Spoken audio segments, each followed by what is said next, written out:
two and a half years and beyond. These are the things we're here to talk about today. But despite that, I've seen it, guys. I've seen the hope. I've seen the light in Trump supporters. There very much is a growing number of them that are growing tired of every single thing that this man is doing. They stand on some things, conservative-leaning individuals. They're going to believe what they believe. But the rest of it, not so much. Not so much. So, if you are a Trump supporter who regrets your vote, this live, the reason why I created it, is a safe space. God bless and we are now 63 times over. Thank you so much, Vicky, for the balloons. I was experimenting with this. I think I'm gonna put it back because now I keep bumping into it.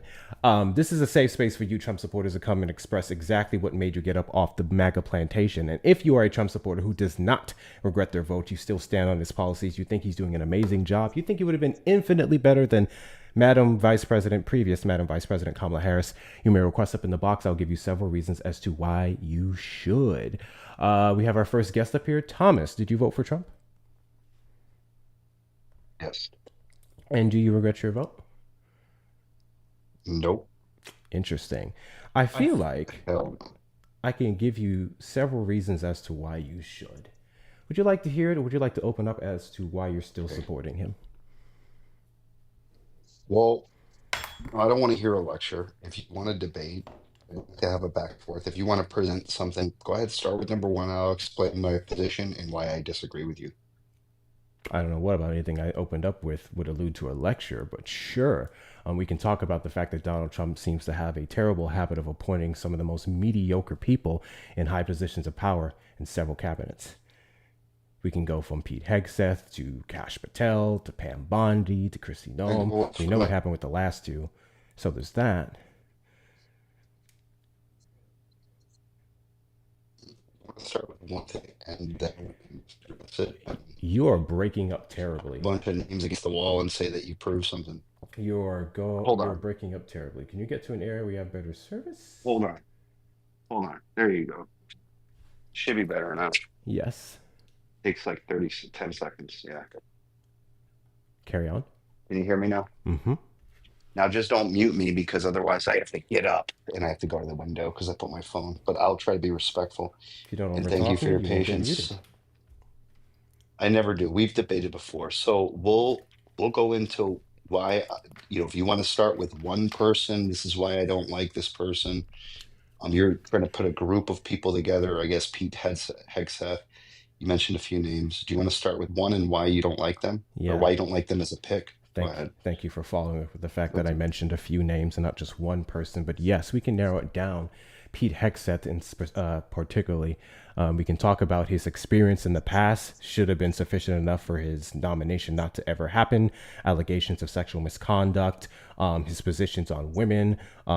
Basically degrading them. Well-decorated veterans in service, despite what's in between their legs. We can talk about how he mishandled that one budget he was given. We can talk about some of his positions and policies being the opposite of what Donald Trump said, which is no new wars. And in books he's written previously and his rhetoric now, it's been very much warmongering. Then it was his department that presided over the strike that led to the death of over 150, 160 Iranian children in a school. How can we have a discussion if you're going to shotgun a lot of headline stories and opinions and really just slander? I mean, you're just going to say 20 not things a single in a row. thing that I Let's said. start with was one just thing a at a headline. time. Sure, you can Let's nitpick start at with any one one thing of the at a things time. that I said. I'm not going to nitpick at anything. Just start with one. You said God so much bless you. BS that I don't. Then you can pick one of the BSs that I started off with Well, and debunk go it. ahead. That's fine. Well, when you run them by, like shotgun them, it's hard to do that. So you don't know one of the things I you just said said? that he's not. He said he's not qualified. Is that your point? Can we get to? Why don't we stick to why he's not qualified? Go ahead. Give me your number one reason why he's not qualified. I just gave you several. Would you like to nitpick any of them? Well, you mentioned some rumors. Okay, do you have any? Which one of the proof things I that? mentioned was a rumor? SA misconduct or whatever you were saying, allegations. whatever. Allegations are allegations. To summarize it as a rumor is very discrediting. I mean, you can say you believe it's a rumor, but it was an allegation made against him, no matter how you want to phrase it. I think you should do this instead of going into petty allegations. Why don't you stick with if you got such a great case, stick with like stuff that we don't have to debate. Well, you're the one who decided to mention the allegation that I made. I also mentioned other things like literal actions, and you're the one who wanted to go after the allegation. So No, I mean you're shotgunning things. Well, that's why I'm asking you. Just start with one, and then we can organize this a little bit. Just go ahead and start with one. I've Number one, why given is he not qualified? several. You know, I've gave you several because you just chose one, which was the allegation. This is Would you like typical to liberal comment? Would you like to enlightenment. comment on the strikes on Iranian schools? Okay, where's your proof that we struck on Iranian schools? Did we do it on purpose? Is there any room for error in Hold on, military hold on. action? Is your We, question, did we do it on purpose or can I prove that it happened? I think two things you have to prove there. I mean, because you have the backup of that fact that, mistakes can be made, correct? So, in case it did happen, which, I would imagine it'd be front page news, they haven't quite discern whether It that was. tomahawk. Okay, well, that's what you say. Anything that you guys can convict on without an actual conviction, you do it. So, Okay, how would you define front page news? well, I think we'd be nonstop talking about it. It doesn't seem like it's surfacing too well. We don't have, it could have been bought by the Iranians. They could have bought it through China. Is that correct? There's the possibility. So, There's a possibility for everything. That's correct. The I, probability of that being a Iranian propaganda I just think is I think you should leave it out of extremely your low. debate. You should leave it out of your debate. If you want to be weak with your debate, throw in stuff that we're not sure of. Hey, But if you I want to be don't. There's strong with your nothing debate, weak about that's talking why I'm about the asking you dead to. Iranian children that are no longer here. The strike that we know that happened. The strike that This Pete see Hegseth what you're and trying to Donald Trump do. tried to God bless you. deflect from. Thank you, Jordan, from the You're for trying the to. cactus shovels. I appreciate you. Oh God, here we go with the Dean Withers interruptions. You guys are so typical, so manipulative. You do this for money. Any You're gift not that I here to get debate. over 100 coins, I thank the person personally. Any donations that I get, I thank the person It's personally. typical. I make money off of this app. I like to show thankfulness. I like to show gratitude to the people who support my platform. Why do you have Yeah, an well, issue with it that? doesn't do well for a debate constantly. And I know you guys are get made fun of That's whenever you guys crazy. You get kind of thank Jordan, trapped but and not you. me. What did I What? miss? Did I miss something? God bless you. Thank you, Cherry, Mm, for the Panther Petty. pause. Look at you getting corrected by your fucking audience, dude. Erica, You didn't say I me, but see you you said sent. Kim. I see you Oh, sent a Petty. thousand coins. I don't see. I see go five please. Okay, well I don't know what the fuck I missed, but W's in the chat to Erica because I clearly missed something. It may not have shown up on my screen. My God bless you. computer's being funny. Thank you, Jordan, for the garland headpiece. Okay, back to you. Are you alleging that the report we've seen, and that was I would argue confirmed, literally by Hegseth and Trump God himself, bless you. because of the way they tried to deflect from it, God that it bless is you. not true. Thank you, Ray, for the heart hood. Thank you, Tay Tay, for the manifesting. Thank you guys for the gifts. I appreciate you. God Are you bless alleging? you. Thank you, Mary, for the hand hearts. Are you alleging You that God it's not? bless you. suck, Thank dude. you, You Cherry, for fucking the suck. confetti. Are You're you fucking alleging that we did not bless you. blow people up a is school? Is that your allegation? people Thank you, came T, to for the life. You headpiece. didn't Thank fucking you, Cherry, for blow the up a confetti. fucking school. I don't think so. You don't think so. Okay, got you, got you. So this is your Think so. thought process here. This is something that you believe You're a versus what fucking we can child, prove. bro. I don't know what's childish Did about you what I mute just me, said. by the way? No, Did no you one mute me, muted you. brother? It just went on mute on its own. Okay. I didn't even get a notification that a mod muted you. So I don't know. Just in case it did, mods don't mute him. Cool. You want to get back to the conversation and how you're challenging the fact that our tomahawks blew up a school? Prove it. God bless you. Thank you, Vicky, for the heart hood. I appreciate you. I mean, you understand how petty. I gotta go, dude. If you continue to thank everybody that sends you something and you want to do I that, literally I just gotta go, explained bro. my rules. If you want to run every time I You thank fucking someone, then suck by all at means. debating, You dude. I haven't just even want to challenged say a that you single point suck that at I made. debating. And W's to whoever would do Moffers for that, becoming a just super listen to fan. them. Big W's to you, Moffers. I appreciate you. We'll go over the perks that you just Easy. obtained. You're easy to W's to you. debate, dude. You suck. I mean, you haven't challenged anything that I've said. So I don't know what's easy about Yes, I did. deflecting. I already Actually, never challenged mind. you. It I is already easy to challenged you. deflect. God bless you. Can you substantiate your challenge? Can you actually challenge my challenge versus just saying, I believe it didn't happen? Of course, I already did. I already did. I said, well, where's your fucking proof? When I make an allegation, that's the difference between us and you God guys. bless you. We don't just throw out empty allegations. We don't just say, oh, this happened, that The happened. allegation Every time isn't we hear empty. CNN say something, you get Thank your you, JD information Vance's from companies that are sectional getting couch for the sued. hand hearts. God bless you. Have a good day. Thank You you, sit here MacD, all for the day. hanging lights. God bless you. people because you can't. Thank you so debate. much, JD, You once again are for another heart and trash. hearts. Yeah. Again, you're just saying it's an allegation versus actually challenging the position. The Pentagon confirmed it. Hegseth confirmed it. They literally tried to lie and deflect from it. And If you got a he phone, ran. Why are you running? Why are you running? God bless you. W Tay for the Gamer Cat. God bless you. You know what? You guys have got to stop doing this to yourselves. You know, I'm not even gonna snitch. I'm not even gonna snitch on what you guys do every time you complain about the gifts. I'm not even gonna snitch. Just keep complaining about the gifts, guys. I actually love it when Trump supporters complain about the gifts that I get. It's my favorite thing to do. For backup, did you vote for Trump? no, but I want. Trump supporters request up in the box. You're the demographic of people I'd like to have a conversation with. If you're over on the tube side, you can call the number on screen, 737-295-5321. W's in the chat to Ren for the $2 Venmo. Happy Saturday, boss, just to piss off the guest. Apparently so. Apparently the guest does not like to see gifts. W's in the chat to you. W's in the chat to Edward for the $10 Venmo. You deserve this, and it really pisses the guest off. Win-win. I appreciate you. W's in the chat to Edwin and Ren. W's in the chat to Edwin and Ren. I'm going to put this back because I keep bumping it. Guys, best way to support the platform is going to be the links in the bio. If you'd like to support the stream, say hi to my cute face or send a message. Cash App, PayPal, Venmo. Hector Talks with 2 R's on Cash App and Venmo, and PayPal, Hector Pal with 2 O's and 2 R's. If you're over on the tube side, you may send a super chat or a super sticker. Ay, ay, ay. Guys, just in case you did not know this, we have more than enough confirmations that it was very much our tomahawks. Well, that's undeniable that it was our tomahawks.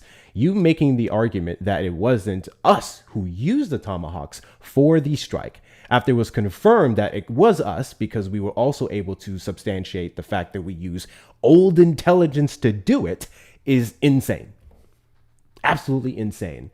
Hector the Grifter, absolutely. Jim the Clown who never debates anything that I make, any point that I make. Jim, I don't know why you show up here on a daily basis just to cry. It's very strange. It's very strange. Let's move on to the next guest.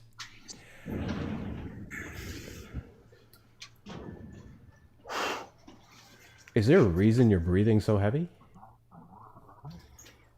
Because I'm fucking human. What do you think? You being a human isn't enough to explain. Fucking humans breathe, don't they? Yeah. Is there a reason why you're listening so fucking hard? I mentioned, well, I need to hear everything you're saying clearly, so there's that. Breathing well, I didn't heavy. say anything. You're commenting on my breathing. So breathing you fucking heavily. monkey. Breathing heavily. I'm sure you think so. So breathing heavily was my point of contention, not just you breathing. Well, I don't give a fuck what your contention is, bruh. Cool. Did you vote for Donald Trump? Yeah, I did. Wonderful. And do you regret your vote? Not one bit, sir. One bit.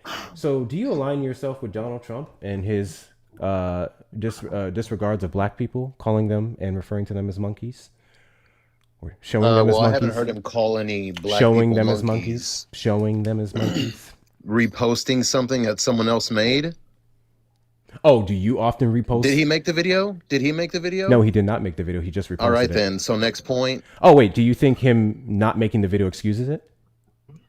I think that he didn't make the video. I think he reposted it. Got you. So long as you didn't make the video, you're excused, right? I mean, were they the only ones depicted as animals in the video? They were the only ones or were there depicted other as Democrats monkeys. depicted as animals? They were the only ones depicted as monkeys. There was someone else depicted as Rafiki. Do you remember that? And it wasn't a black person, and Rafiki is a baboon. Who was depicted as Rafiki? Oh, how come you don't know that? No, it was a white you. person. You What was said the white person that they depicted as Rafiki? You must not have watched the whole video, sir. So next point. You only want to focus on Monkey Michelle Obama and Monkey Michelle Barack Obama. As Rafiki? Or do I need to play it for you? Play it, since you don't seem to know. You're literally the one. What white politician was also portrayed as a monkey? You are literally the one who doesn't know, because I keep asking, you're not answering. Was there a white politician portrayed as a monkey? Yes or no? I do not recall. Okay, well then who doesn't know? Because it was a white politician. Who was the white politician? If you don't know, then next point. You're only worried about the black people. Yes, because white people do not have historical context and degradation behind being called monkeys. That would only That's be black funny people. because in every Democrat live I get in, they say that white people are the monkeys. Let's find this Yeah, video here. you need to talk to your people. Repost Obama monkeys. Yeah. Bum, bum, bum, bum. This is Obama's response. Pretty sure I had this saved somewhere in my phone. Yeah, Trump was a lion. Everybody else was the animals, right?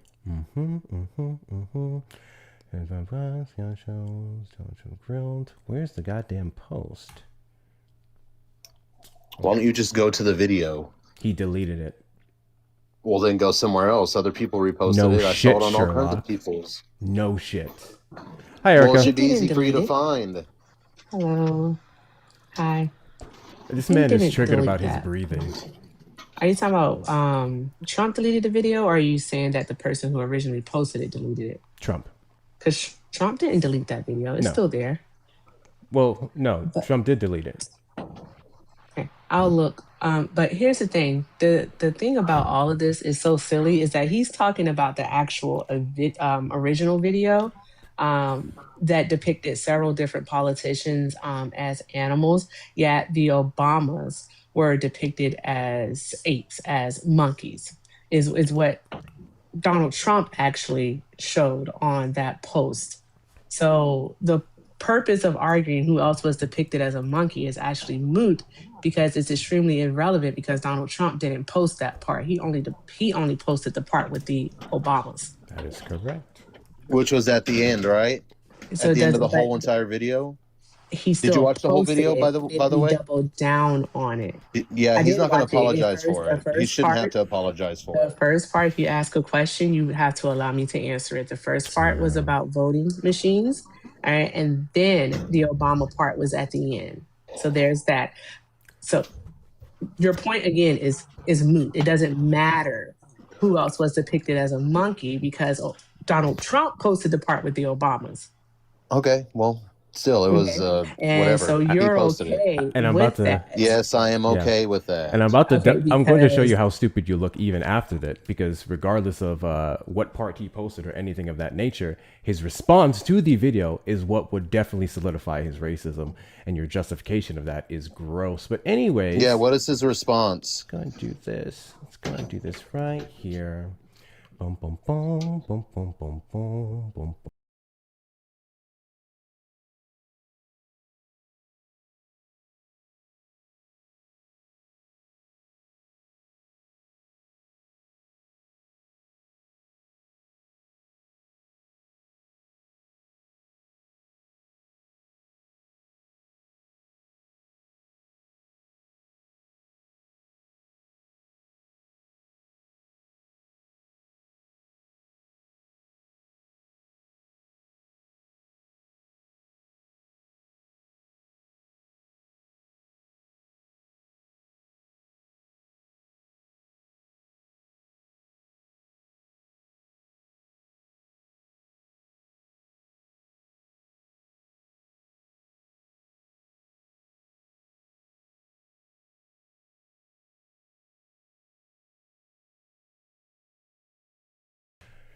Couple of things, chat.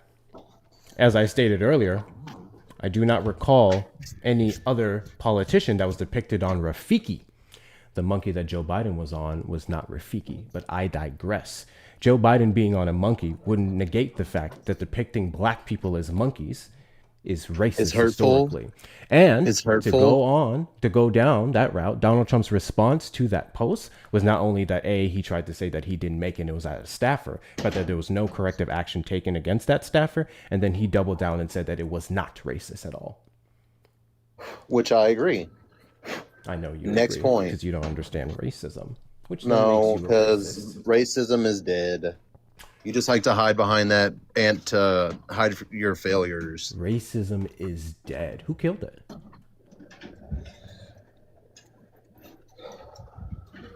People just got over it. People took the vaccine for it and it went away. Oh, so David, what year? David, you got over it? What year? I don't know what year.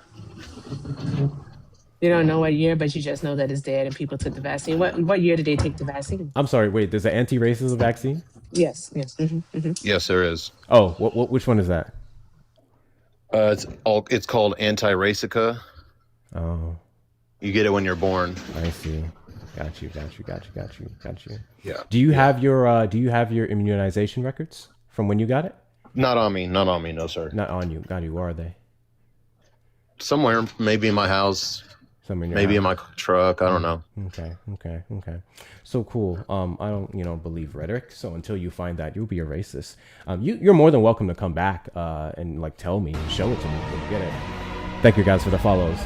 Only until then, you'll be a racist until deemed otherwise. Better yet, if you You can be a victim. If you and your I'll be a racist. if you and your anti-racist vaccine is supposed to be evidence of your incapability of being racist, then I guess that vaccine was ineffective as fuck. So actually, fuck your records. I'm going to believe you. What'd you say, victim? I'm going to repeat myself. I'm going to believe every single thing that you said. You absolutely got an anti-racist vaccine where you were young. And I don't know where you got it from or who, but clearly it was trash and you should probably go re-up. I got it from the hood. That's where I got it from. You got it from the hood. Well, you should probably not get vaccines from the hood. Yeah, you too. Victim. Yeah, do you actually have anything substantial to present in this argument? Or just if I had someone intelligent to talk to, I might. If I had someone intelligent to talk to, I might. Someone intelligent to talk to? Yeah, you're just a victim. Interesting. Cool. Life is so hard, yet you're sitting in your house on a Saturday on TikTok. Yeah, I don't know who told you that my life is hard. You're a victim. What makes me a victim? The fact that your feelings are hurt that Trump reposted that video and Michelle and W's2 trailer for the Prince. I appreciate you. Thank you, Mercy, for the bubblegum. Thank you for the gifts. I appreciate y'all. Make sure we're taking care of Erica while she's here. So once again, who told you my feelings were hurt? I can tell by the way you're talking. You can tell by the way I'm talking? Yeah. What part of my voice shows my feelings are hurt? So did you not like the video? What about my voice shows my feelings are hurt? Did you like the video? Oh, wait. So solely based off the fact that I don't like the video makes me a victim? Yeah, because your things feelings are hurt. You don't like makes you a victim? Yeah, that's what you... So if you don't like bananas, you're a victim of bananas? You are. That's not how that works.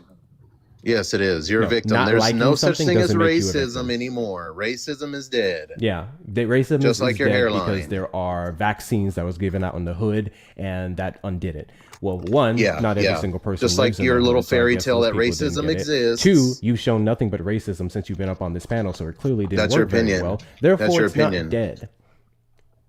That's your opinion. Cynthia, did you vote for Donald Trump? Cynthia, did you vote for Donald Trump?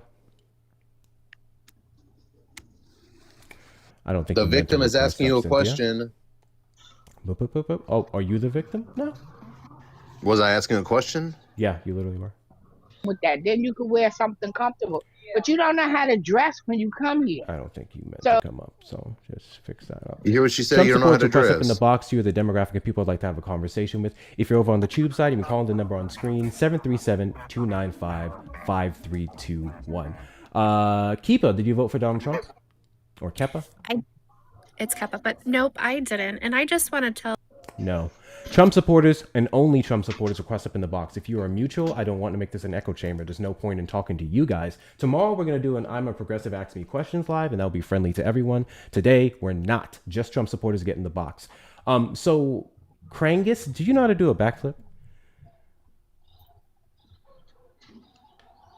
No, I'd have to YouTube it. Got you. So, I want you to YouTube how to do a backflip, okay? All right, I want you to YouTube how to... And once you YouTube how to do a backflip, I want you to go off of the tallest building you can. And I want you to show the Olympics exactly what you can do. Okay? Victim. I want you to find the tallest building you can. And I want you to give the Olympics the best Olympic players a run for their money. That's what I want you to do. Don't embarrass me now. You do a good job off that building. What? Yeah, I'm not continuing. That was very productive. Yeah. Yeah, that was very productive conversation, Will. Bubba said, very productive of you. Alrighty. W's in the chat to Tara for the $10 Venmo. Here's a gift for the crybaby who ran away. Love you, Hector. Thank you so much, Tara. W's in the chat to you. W's in the chat to Queen for the $10 Venmo. I love pissing people off. Correction. You love pissing Trump supporters off. W's in the chat to you, Queen. Thank you so much for your support. W's in the chat to Tara for another $5 Venmo. 5 more since you're a grifter for Jim. Yeah. I don't know. I don't get it. I don't know. It's weird. It's so funny to me when they get mad that people make money off of this. It's absolutely funny to me. Thank you, Tay Tay and Trailer Swift. Appreciate y'all. Thank you guys for the gifts. I appreciate you. There's this, guys, knock this one out here. This little 1 cent ones. Is it not showing up for everyone? Very important we do the 1 cent ones gradually as we go up. God bless you. Oh, snap. W's in the chat to Shauna. That's the same gift I sent. I didn't see it. It did not pull up. No, I think this is Erica 8. I just don't, I can't accept that. I'm sorry. For fuck's sake. I don't know what the name of that gift was, Shauna, but W's in the chat to you. Thank you so much for it. Appreciate your support. All right, Trump supporters, this is your opportunity to call in or request up in the box. If you are a Trump supporter who regrets their votes, this live is a safe space for you.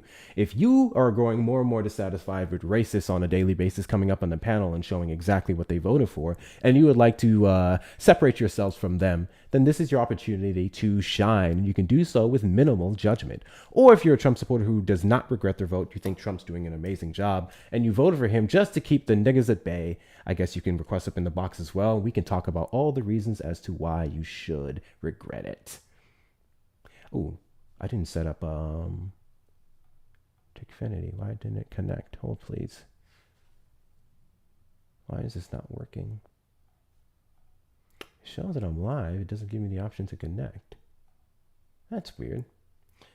All these cute ass corgis. Oh my gosh, Shauna, that's so cute. Thank you, Shauna. That's a cute gift. WCU. WCU. Thank you so much. There it is. Okay, sorry. I was trying to get the Tickfinity thing sorted. It was being funny. It was being weird. Guys, I feel like it's giving me weird colors. Let me change this. Hold on. I feel like it's giving me like weird. I don't know. We'll do red. Fuck it. Thank you so much, Maya. Thank you, Ilmatic. Appreciate you guys. Make sure you're sending your daily heart me's if you have not already. Super important you do that at the beginning of the live. If you are not following me, hit that follow button in the top left corner. We are live every Saturday after 3 p.m. CST and randomly throughout the week. Share out the live with your friends and family. Repost, add to your story as well.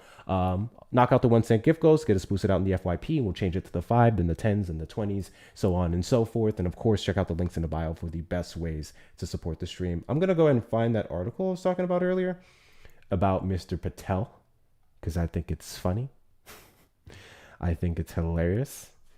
And the writer, its writer said, hey, you can sue us. We have our sources, literally people that you hired, literally people that worked under you, people that you fired, other people that still are under you who spoke on the condition of anonymity. I don't know what to tell you. So I'm very much looking forward to seeing how this lawsuit goes, because Kash Patel has presided over several investigations that they've had to close because they came to find out it was full of shit. So. Oh, wow.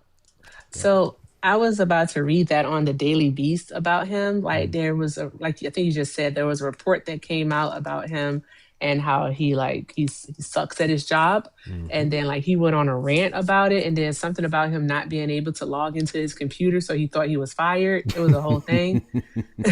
So I've been meaning to read the story too, so I'm about to be tuned in. Bet. Let me put it up on the screen for everyone as we wait for Trump supporters.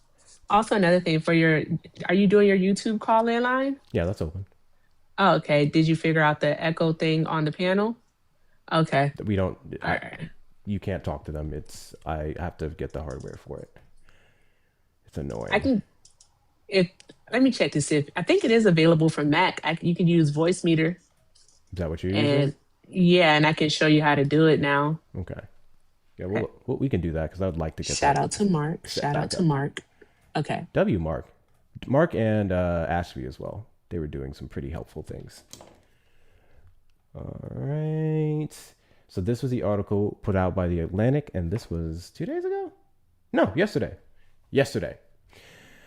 Oh, as FBI Director Kash Patel was preparing to leave work for the weekend, he struggled to log into an internal computer system.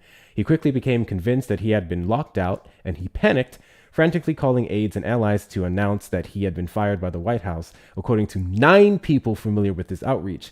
2 of these people described his behavior as a quote-unquote freak out. Patel oversees an agency that employs roughly 38,000 people, including many who are trained to investigate and verify information that can be presented under oath in a court of law.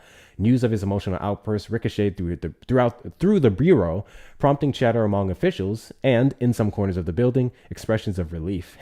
I bet. The White House fielded calls from the bureau and from members of Congress asking who was now in charge of the FBI. It turned out, wait, not me having a whole, hold on. I thought I signed up for this. I could have sworn I signed up for this. Hold, please. Y'all need to see my personal information. Y'all don't need to see my personal information. What I find funny about all of this, they're only speaking to individuals who were in the FBI. They were not talking to people who were just on the outside and said it for the sake of saying it. But let me give me a second here to get this put up. Also, Donald Trump has went after the Atlantic several times. If I'm not mistaken, it was the Atlantic that reported on the, whatchamacallit? The Signal leak. The Signal leak. Then they tried to sue them and say that they put out pertinent information, but then that wasn't the case at all. That lawsuit went nowhere. So it's just always something. It's always something with them. Which password should I use? No answer to John. Mac. Close. Create account. Okay. Hold up, y'all. I'm signing in and getting this set up.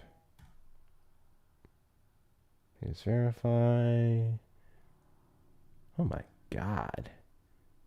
Yeah, there we go. There we go. There we go.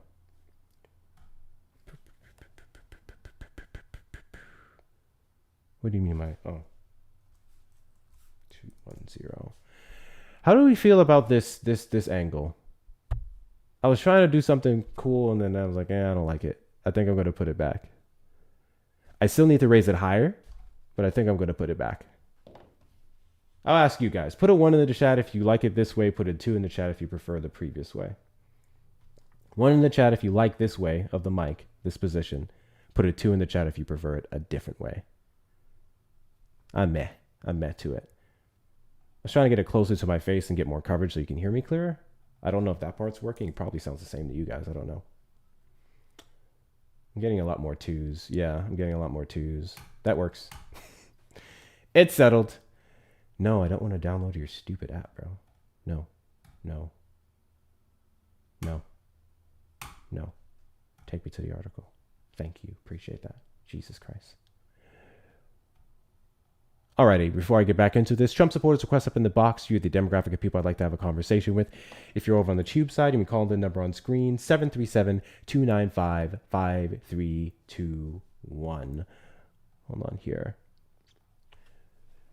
We last left off at... It turned out... Nope, got it. It turned out that the answer was still Patel. He had not been fired. The access problem, 2 people familiar with the matter said, appears to have been a technical error, and it was quickly resolved. It was all ultimately bullshit, one FBI official told me. But Patel, according to multiple current officials, as well as former officials who have stayed close to him, is deeply concerned that his job is in jeopardy. Every single person who was appointed by Trump should be confirmed. Not confirmed. It is confirmed that their job is basically in jeopardy every single time you piss him off. We can look at his track record so far. While he's been targeting the women of the administration, look at his first term. One of the highest turnover rates of any administration because he just kept firing every single person who didn't do what he wanted or couldn't accomplish what he wanted because in some cases they were impossible. Where are the prosecutions for Biden? Where are the prosecutions for Obama? Where are the prosecutions for Hillary Clinton? Actually, he walked that one back himself. If you guys remember, he said, I just thought it'd be a terrible thing. It'd be the terrible worst thing to prosecute a former president's wife. I couldn't do that. And then he ran off of putting her in jail. Absolutely ridiculous. Anywho, He has good reasons to think so, including some having to do with what witnesses described to me as bouts of excessive drinking. I don't think Trump actually cares about that. If he was actually excessively drinking, A, we would have never had Pete Hegseth picked, and B, I don't think he cares about that part. My colleague Ashley Parker and I reported earlier this month that Patel was among the officials expected to be fired after Attorney General Pam Bondi's ouster on April 2nd. We're all just waiting for the word, quote unquote, that Patel is officially out of the top job, an FBI official told me this week, and a former official told my colleague Jonathan Lemire, I don't know, that Patel was, quote unquote, rightly paranoid. Senior members of the Trump administration are already discussing who might replace him, according to an administration official and two people close to the White House who are familiar with the conversations. I guess they're going to go down the route of anonymity means it didn't happen. In response to a detailed list of 19 questions, the White House spokesperson Caroline Leavitt told me in a statement that under Trump and Patel, crime across the country has plummeted to the lowest level in more than 100 years, and many high-profile criminals have been put behind bars. Director Patel remains a critical player on the administration's law and order team. Yeah, that's what they said about Noam. Acting Attorney General Todd Blanche told me in a statement, Patel has accomplished more in 14 months than the previous administration did in 4 years. Anonymously sourced hit pieces do not constitute journalism. Okay. The FBI responded with a statement attributed to Patel. Print it. All false. I'll see you in court. Bring your checkbook. It's funny. That's funny. I'm going to stop right there. And I do have this one over here. This is the lawsuit specifically where he threatened to sue The Atlantic. I don't know how you can possibly do that. And this was the letter that they put out. This is Jesse R. Banal. He is Patel's lawyer. This is what they sent allegedly before they posted this article in an attempt to discourage it from being put out. And I'll open that up here. We're not going to read all of it. Why won't it let me open that? Well, let me open this stupid picture. What? Hold on. My computer's being funny. Oh, no. I wasn't trying to put that in OBS. Hold on. There we go. I don't know why the hell this isn't opening. Fuck it. We don't care. Any cases, I'm very curious to see where this lawsuit goes compared to all the other ones that have went straight down the toilet the second that they were put out. Donald Trump's entire methodology is just sue, deny. I don't think I have to go over Roy Cohn with all of you. And we'll see how far it goes. He will literally go to the ends of the earth to say something didn't happen, no matter how much it's proven, no matter what documentation we have that confirms it. It is just the same thing every single time. And in even the big wins that they like to tout around, such as with ABC, guess what? ABC, they settled. They settled over one word. When Donald Trump was held civilly liable for the sexual assault of E. Jean Carroll, the ABC News Network said that he was convicted of grape instead of sexual assault, which legally the terminology is sexual assault. You and I know penetrating someone against their will is grape. But because they said that instead of sexual assault, per the terminology of the case, they settled for what, 15 million, if I'm not mistaken? Was it 15 million or billion? Let me double check this. 15 million. 15 million. I was about to say billion is crazy. I don't know why I said that. Yeah, you're correct. It's million. I got it. Absolutely ridiculous. I'm waiting for the awkward WHCA dinner. Are we gonna get live stream of that though? Which is why the state of New York changed the wording with the law. Exactly. That's exactly why they did it. You know what they didn't change the wording of? They didn't change his felonies to misdemeanors. They did not change that. So all of these people who are still riding on the hill of, oh, it was misdemeanors, he's not actually a felon, you should actually look up the case. You should really look up the case. I'm just saying. There's that. Any case, continue to tap the screen, share out the live with your friends and family, repost, add to your story. We are just waiting for Trump supporters to get the testicular fortitude to call in the line or request up in the box. And I see you over here on the tube side. I see a couple of you. I see it. Like this one here. 2 diplomas. I'm a customs and security, and I'm an ER/psychiatric nurse. Okay? I don't know how any of this makes you less stupid for voting for Trump. God bless you. I don't know what the point of these statements are. You know what kills me, guys? You know what kills me? Trump supporters will look you dead in your face and they'll say, the earth is flat. I have 6 degrees. I have this accreditation. I have this. I have that. The earth is flat. I don't care what you got under your belt, bro. That's a stupid thing to say. What do you want me to do with that? Right? What do you want me to do with that? You can't use these degrees in completely different things other than determining what the what the shape of the earth is to back up the lie. Like that's not how that works. Goodness gracious. I have a degree. Donald Trump is not a felon. I have a degree. He wasn't held civilly liable. I have a degree. He is not the president with the most recorded lies out of any administration. Your degree means fuck all in these conversations. I'll listen to a crackhead on the side of the street who actually reads versus Trump supporters with degrees. What are we doing? What are we doing? What are we doing? I'm just saying, bro.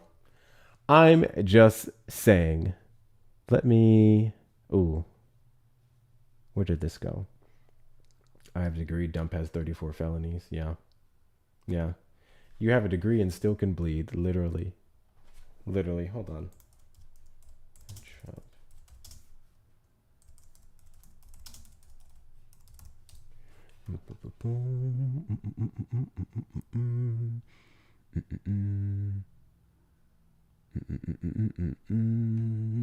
Okay. There we go. They're mad they are losing. They lie to save face. Did you guys know the majority of special elections that we've had since he was elected have been swept by Democrats? The majority of them have been swept by Democrats. We were able to sweep his district in where Mar-a-Lago is. 3 of them. The one in his district and the 2 surrounding ones. We were able to sweep his own damn districts, bro. His own damn districts. I think that's embarrassing. I think that's a special kind of embarrassing. I'm just saying. You couldn't even hold where Mar-a-Lago is. That's how mad people are at you. Which, friendly reminder, Palm Beach didn't like him. How he got there, the fight it took for him to get there, is because he was able to get Paul Ramble and then money and influence to allow him to change into the resort that it is.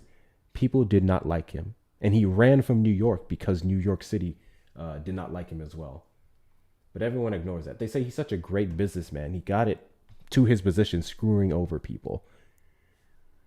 No one wants to talk about the defrauding of cancer charities and then was surprised when he defunded cancer research.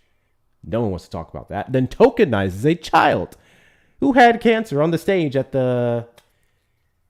No, not the State of the Union. Why am I blanking? What event was that? Erica, do you remember what event that was? Which event? The one where he brought out the man with his child with cancer. I believe they were black. That was a Not the that RNC. wasn't the State of the Union. It No. wasn't an RNC. It was when he gave his very first speech in January of 2025. Was it the inauguration speech? Yeah, it wasn't the State of the Union. It was the State of the Union in 2025. This shit's a blur. It was the State of the Union in 2025. Oh, I was thinking of the last one. Got it. Yes. Yeah, because this year he did kind of like tokenize a child, but that child I think is an adult now. It was like a child, but they didn't parade him in front of everybody. Yeah. There was another one, the one who detransitioned. I remember that story. Yeah. Mm-hmm. Mm-hmm. Dude's weird, man. But yes, I'm gonna check to see if Voice Meter Potato is available for you on the Mac, right? Because if so, then bro, it'll be so easy for you to set this all up. And so now I think I have it set up to where I can hear the background without any echo, so people can hear when we put stuff on the screen, and then also hear the soundboard too. Fingers crossed. VB audio software.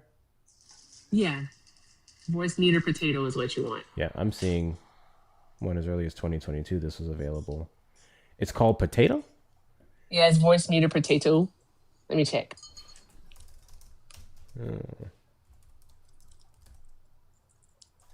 Not seeing that one. Hold on. Oh. No. Okay, this one's voice Windows meter. only. Yeah. Yeah. I'm seeing another one that is, apparently. But it's not the banana model. I don't know what the differences are. Oh, banana just has like more inputs or something for you, but you only have you'll only need 3 inputs, and you can have that on potato. Hi, Bugsby. Hey, Auntie. Here. Yeah, I'll have to sit down. We'll figure it out. I was literally just going to get the thing, the piece, and then all the chords, but that's a whole nother 400 that I have to go worry about. I'm like, God damn it. Did you say $400? Mm-hmm. Was it a Rode podcaster thing or something? No, I have a picture of it. Oh. I have a picture of it right here. Where is it? I'm looking at the Elgato Wave. Oh, nice. This one also involves some software, but then it's basically it's a different setup. My 6 cents with it. Potato has more inputs. Well, it wouldn't be accessible to me either way if it did. Anyway, Trump supporters request up in the box. You are the demographic of people I'd like to have a conversation with. If you're over on the tube side, you can call the number on screen, 737-295-5321. I promise you, it is not that hard to take your left or right hand, whichever one you prefer, put it inside of Donald Trump's purse, grab your balls, put it back in, and call in and request up. I promise you, it takes minimal effort to do. What's up, Mark? Hey. Well, actually, it's kind of hard Mark. to do because he dipped them in gold. Hi, Erica. So if you're looking at the Elgato Wave, you can do the same for cheaper. You can get you can get the Stream Deck Plus, and that'll also give you access to the software.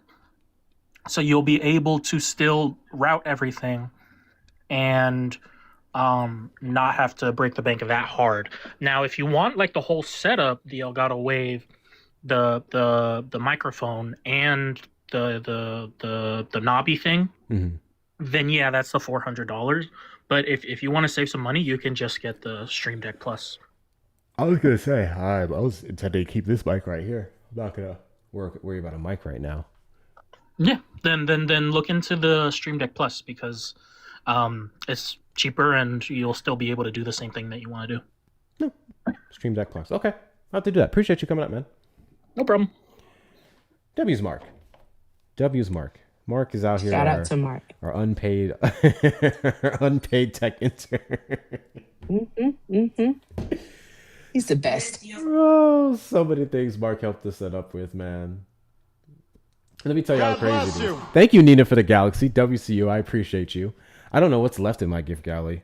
We don't focus on that shit anyway. But by all means, if you'd like to click on my name in the top left corner and knock out any of the things in the gift galley, you're more than welcome to. Obviously, the best way to support the platform is going to be the links in the bio. But it's your choice. Some people like to see the cute gifts. I'm not going to lie. Some of them are really cool. So I don't disagree with it.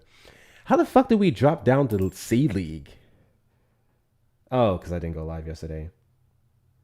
Boo. I hate it here. W Penguins, W Nina. Yes, W Nina. Thank you so much for the gifts. Is a real brain fart? What? W's in the chat that did blues for the $1.99 super chat. Erica, your voice sounds so nice with your new GEA. I think they meant gear. Yes. Thank you, the Blues. Appreciate you, friend. Is that the mic you're using right now? Now, right now, I'm just on my AirPods. But yeah, the Shure mic. Yeah, I got new headphones today, too. You got new headphones? Yeah. Excuse me. Yeah, I'm trying to be a professional. I told people I was going to be a professional. Mm-hmm. Couple hours of troubleshooting later. He was up late too that one night. Couple days. Yeah, definitely a couple of days. I was like, God damn, I'd be so mad. Like here. So I was watching Pickles live, and I'm so tired. I'm so tired of this word salad argument that people keep making with Kamala Harris, because it's not even close.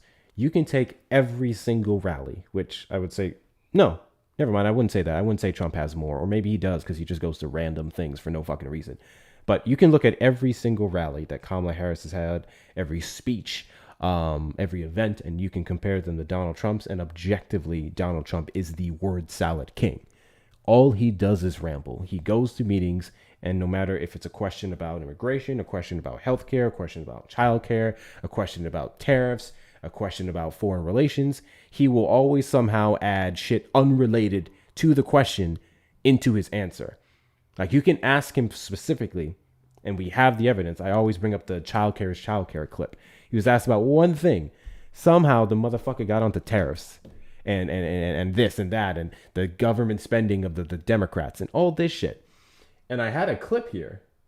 I just wanted to show y'all. Oh shit, hold on, we have someone in the box.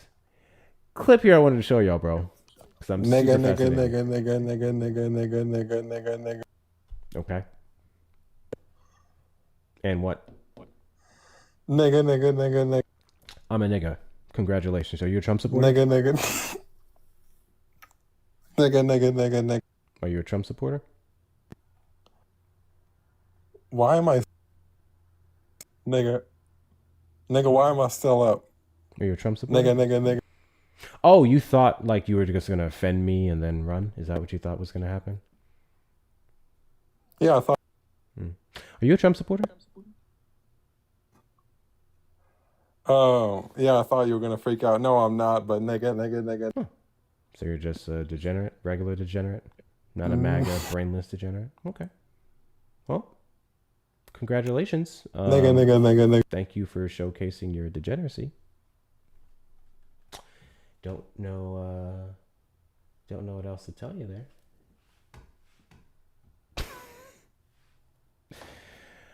That's all that's left of the base, by the way. Literally all that's left of the base. El Predictor. I feel like I know you. What's up? What's poppin'? You voted for Trump, correct? Yeah, I did, absolutely. Do you regret your vote? You did it? You said I regret my vote? Uh-huh. No. Why is that? Lots of things. The recent one, to make it relevant, lower taxes. I feel like every American has paid lower in taxes and got lots of tax credit back. That's a fact. Okay. Those same tax credits would have, or tax cuts, not so much credits, unless we're talking about the child tax credit, would have been available under Kamala Harris's plan. Yeah, but Mrs. Harris, unfortunately, isn't in office. So with Trump being in office, results matter, right? We can't just go off of Miss Harris would have done the same thing. We don't know that. We do know that based off the tax plan that she put forward that was compared to the ones presented in the One Big Beautiful Bill. That's how I'm able to make that statement. I'm sorry. Did you think I said Kamala Harris would have done the same thing just because I like her? Yeah, absolutely. You're wrong. I compare but she can policies, fold and not do feelings. it. But it's not a guarantee that she does Trump. that. In fact, there were some concessions that he made in his tax plan that didn't get passed when he promised it. Nothing major. Okay, but that's what happens when you negotiate the child credit in Congress. tax did pass. And also, you can sign up Kamala Harris's child tax credit was better, literally almost double No, for the not first at year all. of a child's life. No, not even if you sign up for. I don't have a child. I wish I did during this time because what's that thing when you enroll your child? You brought up the child tax. Trump's money account. Well, you brought it up. You brought up the child tax. So. No, you did. I responded to you when you mentioned the child tax credits. No, I said tax credit in general, and then you said. Oh no! Correction. Exactly. You said tax credits, and then I said the only tax credit specifically was the child tax credit. Yes. Well, you're wrong there. What about the sports, the child sports tax or whatever that's called?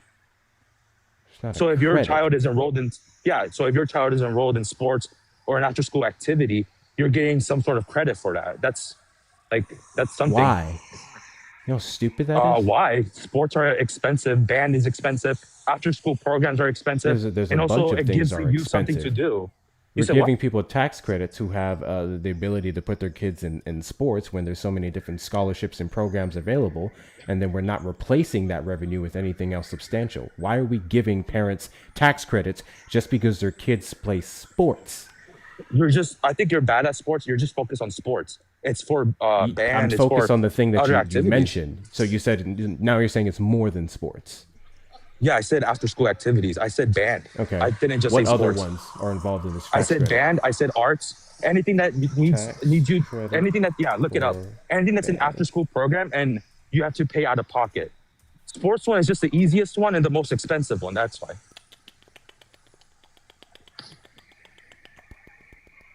Band.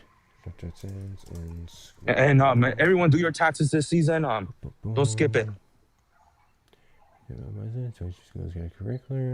Yeah, I'm not. Where are you getting this from?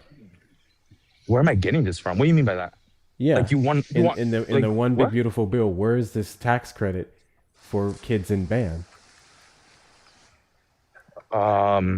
If you see the one with sports, it should be right next to it. Like I'm looking, it's not. It doesn't say sports. It right says after school activities right or something. Next to what? Fucking hell! Now I have to pull up the big beautiful bill myself. Holy hell! I don't have it in front of me. Even then, if it's true, you kind of like to not waste time. You even disagreed with it, even if it was true, which is kind of crazy. You're complaining about parents getting the tax refund credit for enrolling their children to be healthier, or there's already provisions in several tax plans to get benefits off some of the instruments and things that they buy. I guess this would have just increased. But that's with school. What if you want to do it separate from the school, right? Why? The authorization of. Now you're judging parents why they want to do stuff outside of school. Signed July 4, 2025, impacts the sports industry by limiting the amortization of professional sports franchise intangibles to 50% of the adjusted tax basis, down from 100%. It extends the 20% QBI deduction for owners, while also proposing to tax certain collegiate NIL logo licensing income. I am unaware of any portion of this that extends over to bands. It should be near childcare or something like that. Should be near childcare. Yeah, I don't have the big beautiful bill. It was there. I supported that part of the bill. I don't like lots of things about the big beautiful bill, but that's one of the things I supported.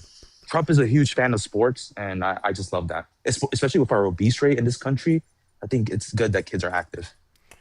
There's few changes above. This relevant provisions.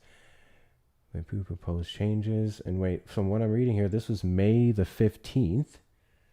These were changes proposed. I'm trying to see where they passed. Review for wheel tax impacts. 6,000 tax credit. That's what it's on taxes. Reduction for 2020 files. And the One Big Beautiful Bill Act hits the sports industry. Whereas these set to expire.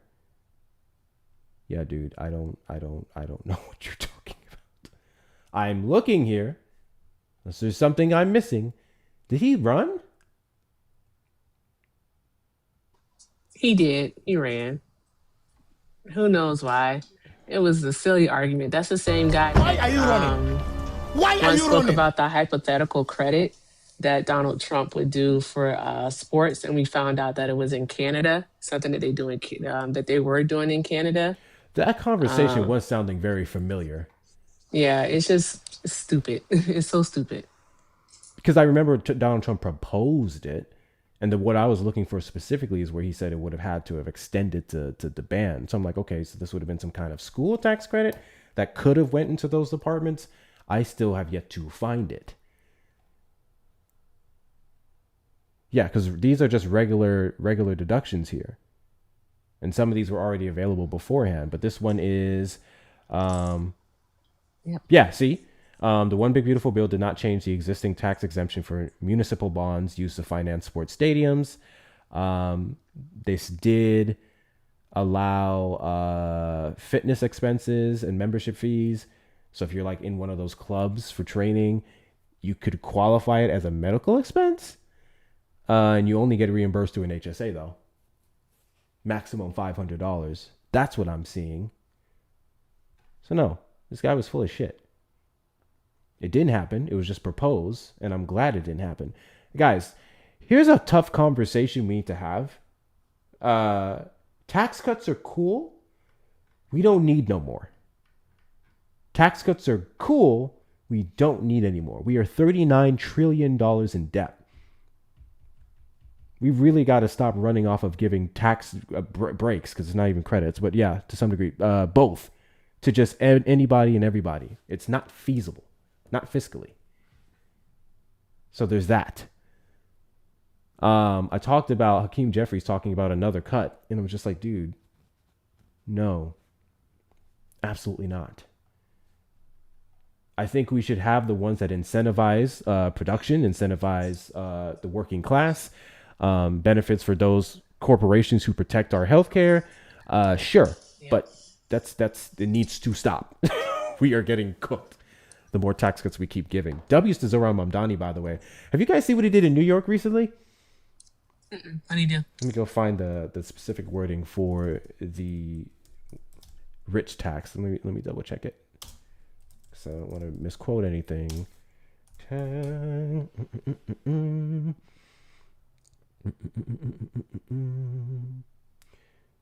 Why is all these people?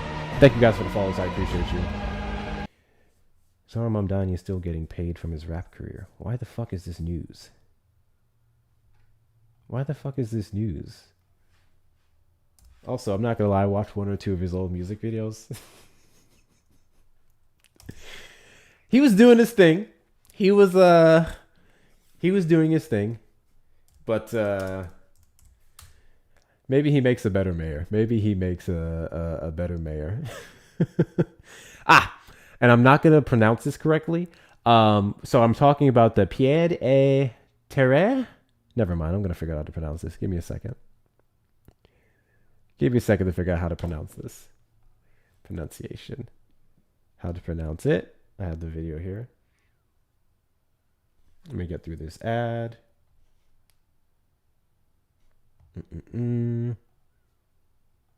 This is Julian, the Frenchman who makes French pronunciation videos here on YouTube at how to pronounce it with a typical French unit like an apartment, a city some distance I don't away. care. In French we would say pied à terre, a pied à terre, but it'd be fine in English to call it pied à terre, pied à terre. Pied à terre. Pied à terre. Got it. It's a new pied à terre tax. And this is targeting luxury homes over $5 million owned by individuals with primary residence elsewhere. So specifically, they have primary residences outside of the state. This one inside the state is one of the ways they use to avoid loopholes, to benefit from certain tax loopholes. And this tax would now target them. W. Zohran Mamdani. And must I say, this really doesn't look good on Democrats for all the excuses that they make of things that they can't do, when Zohran Mamdani can do shit like this, like in a couple months. Like we went years with Democrats saying we can't do this, this is not feasible, blah, blah, blah. And Zohran said, bet. I know New York is blue, so it makes it easier, but still, it's very impressive that he got this passed. And this is only one of a few other proposals that he put forward. So W. Zohran Mamdani. Donald Trump is back to criticizing him in a recent Truth Social post. And I just want to remind everyone that he was cheesing his absolute fucking face off the last time they met. I will never forget this. It is the cover for one of my videos on YouTube because it was that funny. Let me see if I can pull that up. That was Governor Hochschild. Well, he worked alongside her to put it forward. She didn't just come up with it on her own. Hold on. Let me put this up. Let me put this up.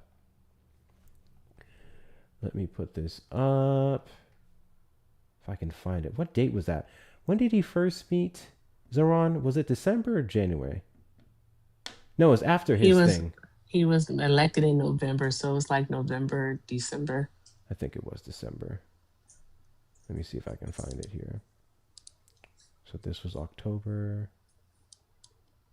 This would have been, yes, this was October because this is when I went to that food bank.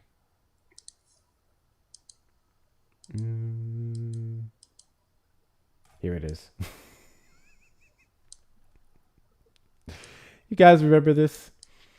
Every single Truth Social post he makes about Zohran Mamdani, someone should just comment this in all of them. Every single Truth Social post he makes about Zohran Mamdani talking shit, just comment this. That's all you need to do. I don't know how to... Lalin, did you vote for Trump?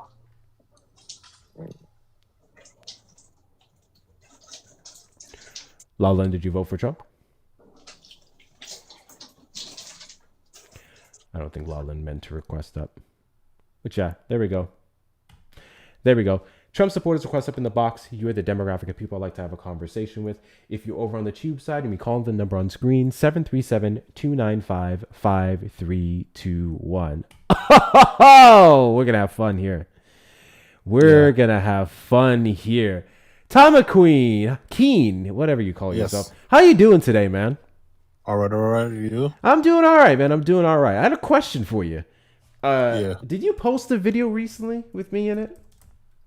Yeah. Yeah, you did? Yeah, you did? What was that video about?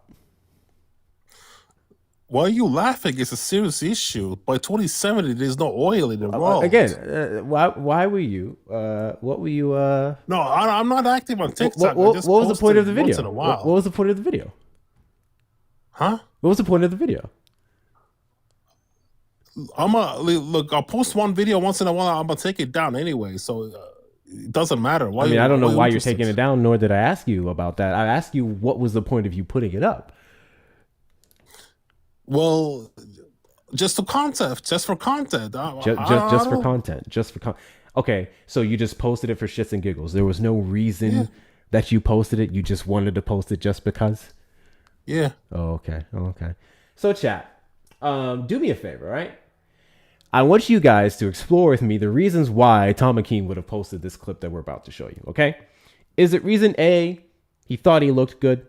Is it reason B, I don't know, just because, as he claims? Put a 1 in the chat if you think it's reason A, because he thought he looked good. Put a 2 in the chat if you think he just did it just because. I'm just curious to see what you guys think, because someone actually sent it to me. I don't really care. It's just for content. I'm not taking TikTok seriously on here anyway. Just for content. Okay, cool. So I'm gonna play the video that he posted. Okay, and you guys tell me what you think. Here we go.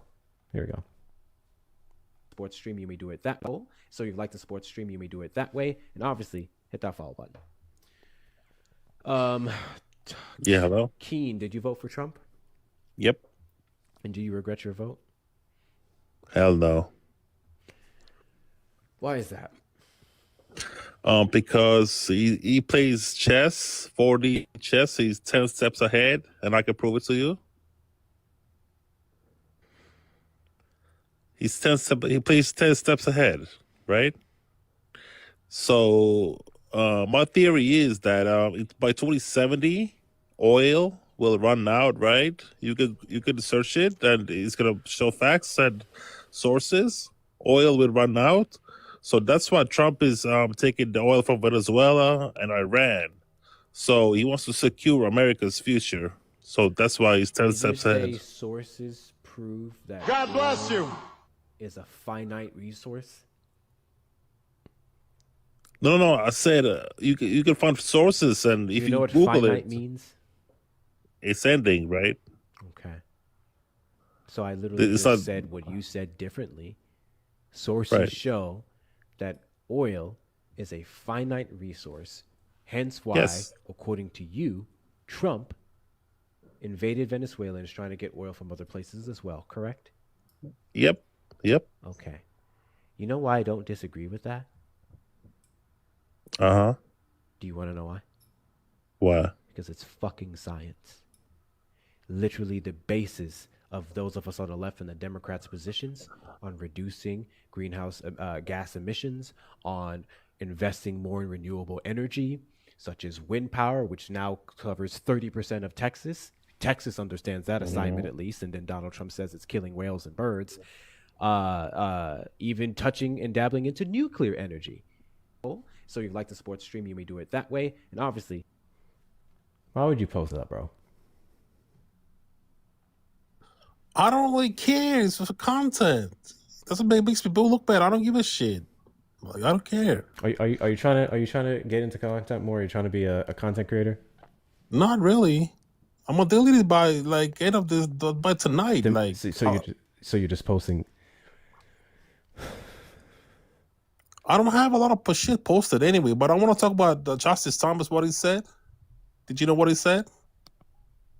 Okay, so I want to give you a piece of advice.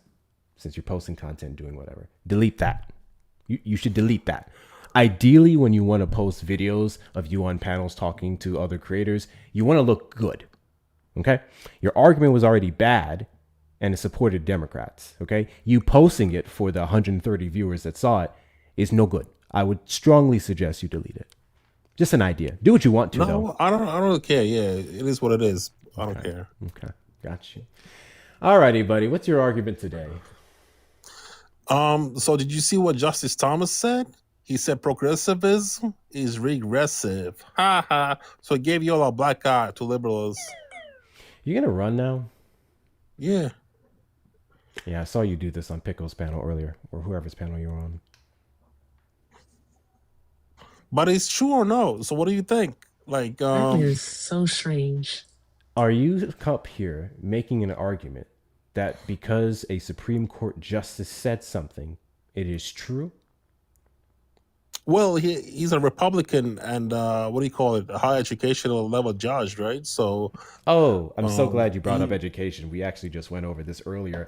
I don't care how much education you have. If you tell me that the earth is flat, it means nothing to me. So this education in this field doesn't equate to an intelligent position in the statement that he made there. Did he articulate how progressivism is a disease? Can you articulate how progressivism is a disease? He also said it's progressive is a threat to the Declaration of Independence. Got you. So here's two options that you have from this point. Okay, you can tell me how he substantiated his position of progressivism being a disease, or you can try it yourself. Which one are you gonna go? Which route are you gonna go? Say it again. You can tell me how he substantiated that progressivism is a disease, or you can try to make that argument yourself. Well, I just took clips from it. I didn't really go into it, but I'm gonna run now. Peace out.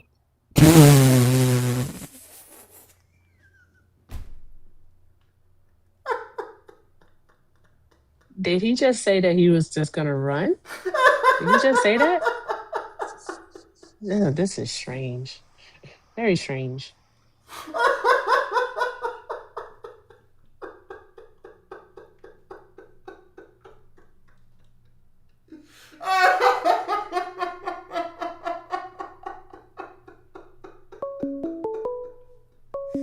Oh, God damn it.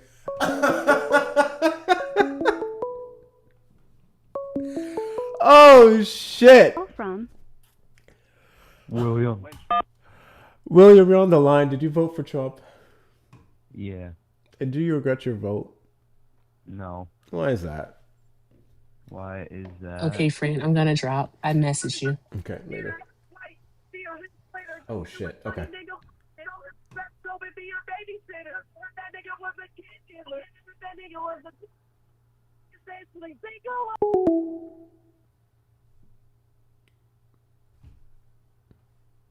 Okay. So here's what we're going to do. Let me go ahead and put up that counter.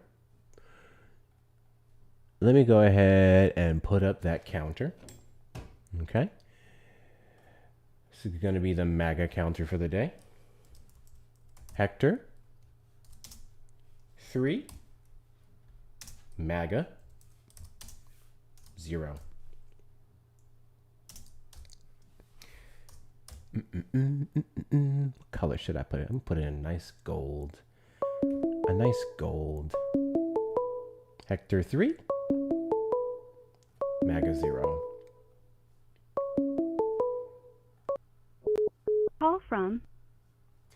Call from Maverick. Caller, you're on the line. Did you vote for Trump? Yes, sir. And do you regret your vote? Yes. Want me to tell you why? Sure. Kanye West 2028, #1. He's back. He's back in the building. Because you can't tell him nothing. You heard? How old are you? 21. What do I say? 21. Cool. 21. So I think you are at a ripe age to develop a personality. What do you think? Okay. Yeah. So here's the other thing though. So what I know what Kanye was gonna do with Have China. you ever tried Have you ever heard him talk about a China? personality? Wait, have you ever heard him talk? He's gonna fix China. You ready for Yeah. this? Have you ever tried to develop a personality? Like China? Like like what Kanye is gonna do with China? Yeah. So here's something you could do. If you ever want to have a chance of getting your dick wet in your life, outside of from your own semen, you should really try getting a personality, right? Becoming your own person, developing your own opinions, being able to articulate yourself well. That really helps you do this thing called speaking to women or men, actually, because it's very common. I know you guys are on the down low in that department. And this will help you have more to do on a Saturday afternoon other than call in on panels and suck off a Nazi, basically. Ooh. So, have you ever tried that? Whoa. Better yet, can you commit? Can you commit right here, right now, in front of 500 people watching combined, that you will, upon ending this call, attempt to develop a personality? Can you do that? Well, like China though, you haven't answered my question about China. Hey man, I need you to make the commitment, okay? Time Time is running out for you. Like, you have time, but you really don't, because your brain like allegedly fully develops by 25. So you got a 4-year gap, and I say you start now. Can you commit in front of 500 people right now to develop a personality? What? Commit what again? Can you Getting a commit personality. in front of 500 people to develop a personality? How would you like that personality to be? It's not about how I would like it to be. I just need you to have one, at least have one, because you currently have like TDS. Can you commit to getting a personality? Yeah. What do you suggest? Thank you. I suggest you do a backflip off a balcony, really and truly, but don't take my suggestion for it. There are better things you can do.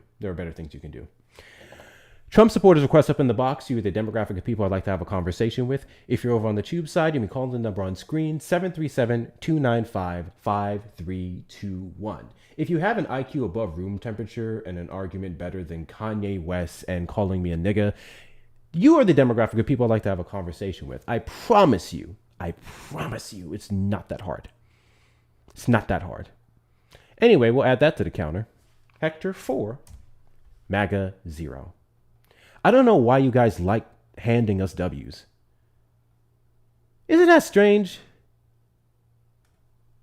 Like, I don't know about you. I don't like giving MAGA any concessions. I don't like giving them W's. I don't like making their job easier. I don't. But you guys, it's almost as if you get off on proving the point. It's almost as if MAGA gets off on proving the point. It's very strange. Thank you guys for knocking out the gifts. Let me reset that goal here. We'll do the finger hearts. They like how that L feels on their hands. This is hold on. God damn it, I was gonna play my song.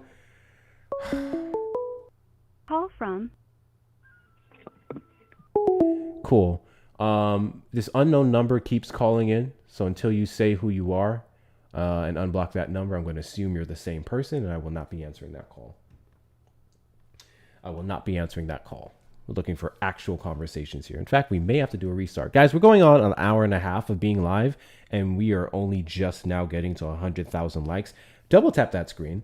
If you're not following me, hit that follow button in the top left corner. We are live every Saturday after 3 p.m. CST and randomly throughout the week. Share out the live with your friends and family. Also repost and add it to your story if you have that option.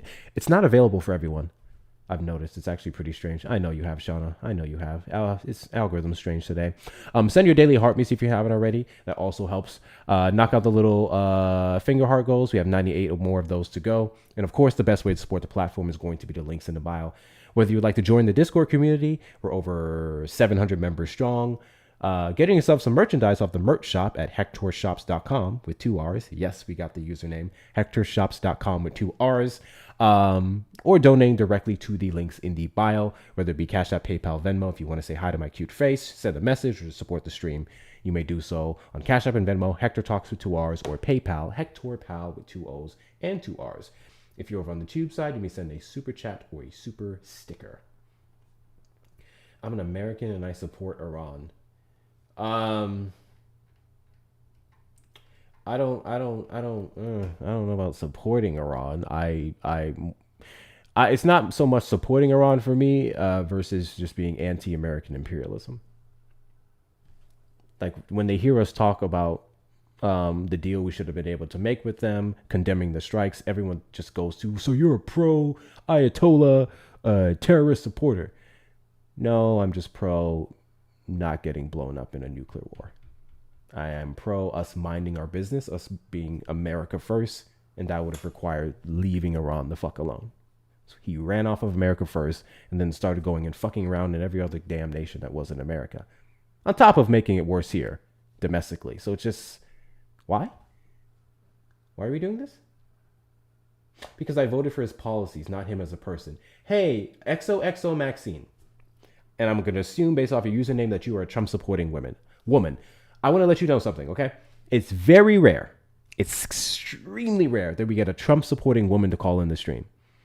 I want to let you know, if you call in right now, you are royalty. And I'm going to give you a reason to call in, okay? Here's the reason. Hear me out. You saying that it's not the personality or his personal life that you voted for, but his policies that you voted for, is a load of bullshit, okay? Because his personal life impacts his policies, first and foremost, and I can still point to his policies and say they're mediocre. Call from Glenda. Glenda, you're on the line. Did you vote for Trump? Yes, sir. Are you a woman by any chance? Why do you ask, sir? Does that change?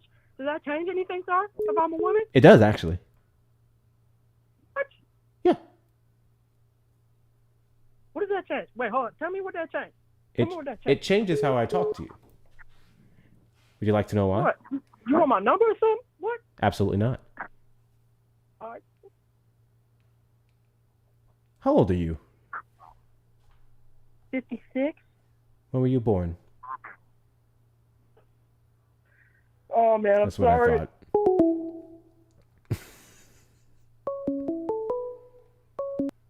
Call from Charles.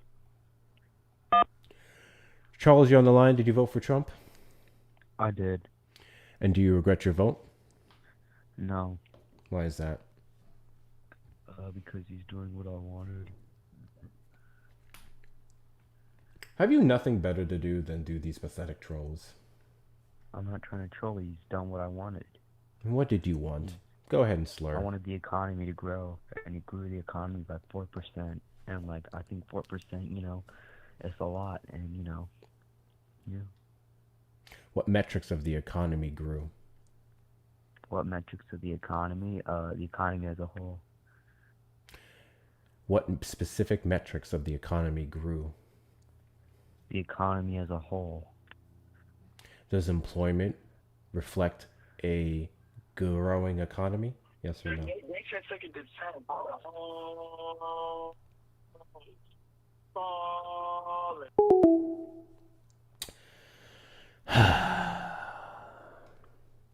Well, there was that. Notice that little PSA, that little bit of bullying I did for y'all earlier got us 15,000 more likes within the last 3 minutes. This is exactly why I bully you guys. Because y'all be playing me until I do. But that being said, Trump supporters, request up in the box. Request up in the box. Don't care about the trolls. Don't about the this fucker keeps calling in. and I'll just keep hanging up. I would like someone who can actually articulate an argument and who isn't just lonely and is tired of abusing his left and right hand. Call from Gregory. To accept, press 1. To send a voicemail. You hung up on me.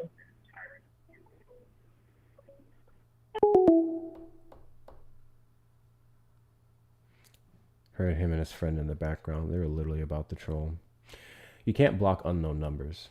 This one guy keeps calling back from unknown numbers, but I blocked that one.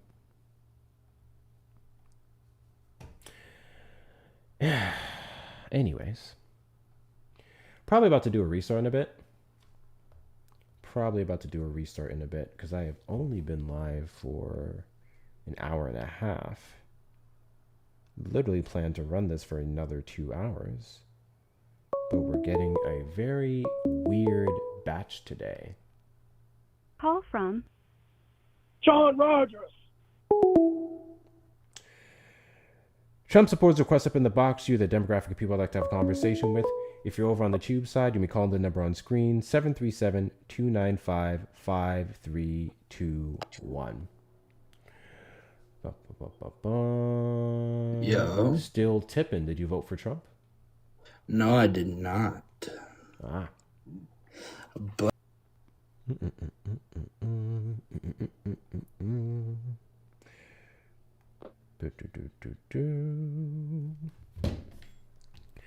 Only Trump supporters.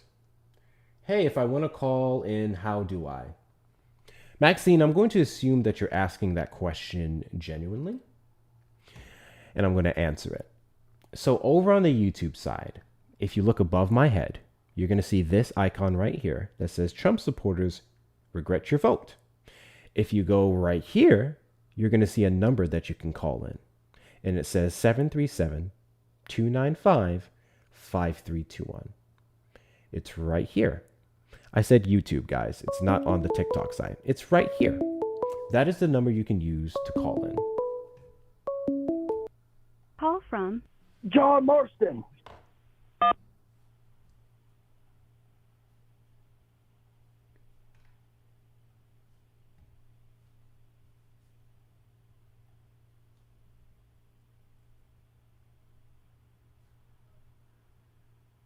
Hello? Hello, Sugar. Grandma, shut your ass up. Hey, Daddy. He's not going. He's not going to answer.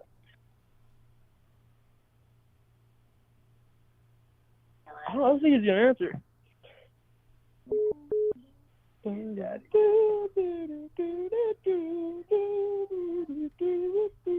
He's not going to answer.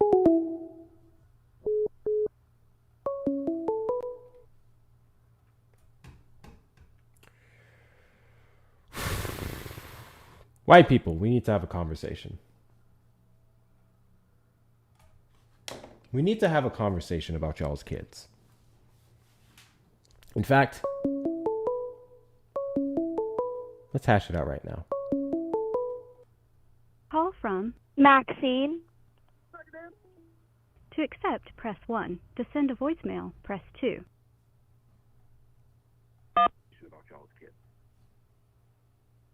In fact, Maxine, did you vote for Trump? hash it out right. Yes. How old are you, Maxine?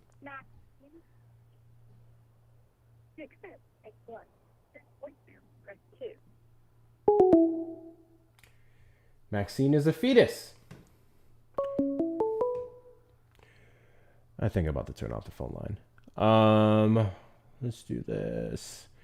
So let's have a conversation about your kids, okay? If you give me a moment to pull up FBI table 43A.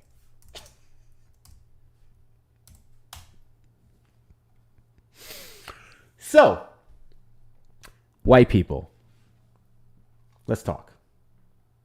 Let's talk. Because I think the way that we start making your race great is by addressing this. And by addressing what I'm about to show you, white people, we have to start with controlling your children's phones. Okay? Because for some reason, you guys think that your parenting is only to bring kids into the world and let them figure it out from there. No, that's not the case. Okay, here we go. So white people, I'm sure you guys are very familiar with table 43A. Hold on. Call from Rhetoric. To accept, press. That's the end of the phone lines. So I want to go over a couple crimes here. Thank you so much, Taurus, for becoming a super fan. Damn it, that's what I forgot to do. I was in Canva the other day and I meant to make up like a menu of sorts to promote the superfan and show you guys all of your different perks, but we'll take a moment to go over it really quickly before I read over these statistics. W's in the chat to you for becoming a superfan. Guys, if you'd like to support the platform, another way you can do so is by subscribing here as a TikTok superfan for $9.99 a month. Personally, I say don't do it. I know that's crazy considering this person just supported me, but hear me out. If you choose to support on TikTok, if you're a heavy TikTok user, if you like the stickers and whatnot, by all means do it. You get a couple cool perks when you do. The reason why I say subscribe to the Discord specifically is because A, Discord takes 10% versus TikTok taking 50%. B, you get more perks when you subscribe to the Discord server versus TikTok. C, I don't know, we have a pretty cool Discord community. You should fucking join it. You should join it. My kids said those kids are dumb. W kids. But one of your perks that you can use if at any point in time we are going back and forth with an individual, obviously not the ones who call in because I have to get that sorted out, is you may use a perk called mano a mano where you get to talk to the guest uninterrupted for 5 minutes. You get one of those a month and you can exchange it amongst other subscribers, which means if another subscriber likes what you have to say, they'll send one over to you. You can get another additional couple minutes. You also get discounts off the bat off of all merchandise in the merch shop with exclusive subscriber discount code. I can't tell you what it is. Obviously, you have to be a subscriber for it. It's available in the Discord, in the subscriber space. But if you're on TikTok and you don't have Discord, message me for it and I'll send it to you. You can use as many as you want. You also get access to the exclusive subscriber space in the Discord where we chat in there. Some of you need to read that shit more because we're literally doing subscriber only votes for movie nights and you fuckers don't vote in the polls whenever I do it. Get your money's worth. Anyway, there's so many more. Just check them all out there. Check them all out there. It's a great way to support the stream. Great way to support the stream. With that being said, Trump supporters request up in the box to you the demographic of people I'd like to have a conversation with. If you're over on the tube side, you can call the number on screen, 737-295-5321. I don't know what the fuck these symbols are. Did you vote for Trump?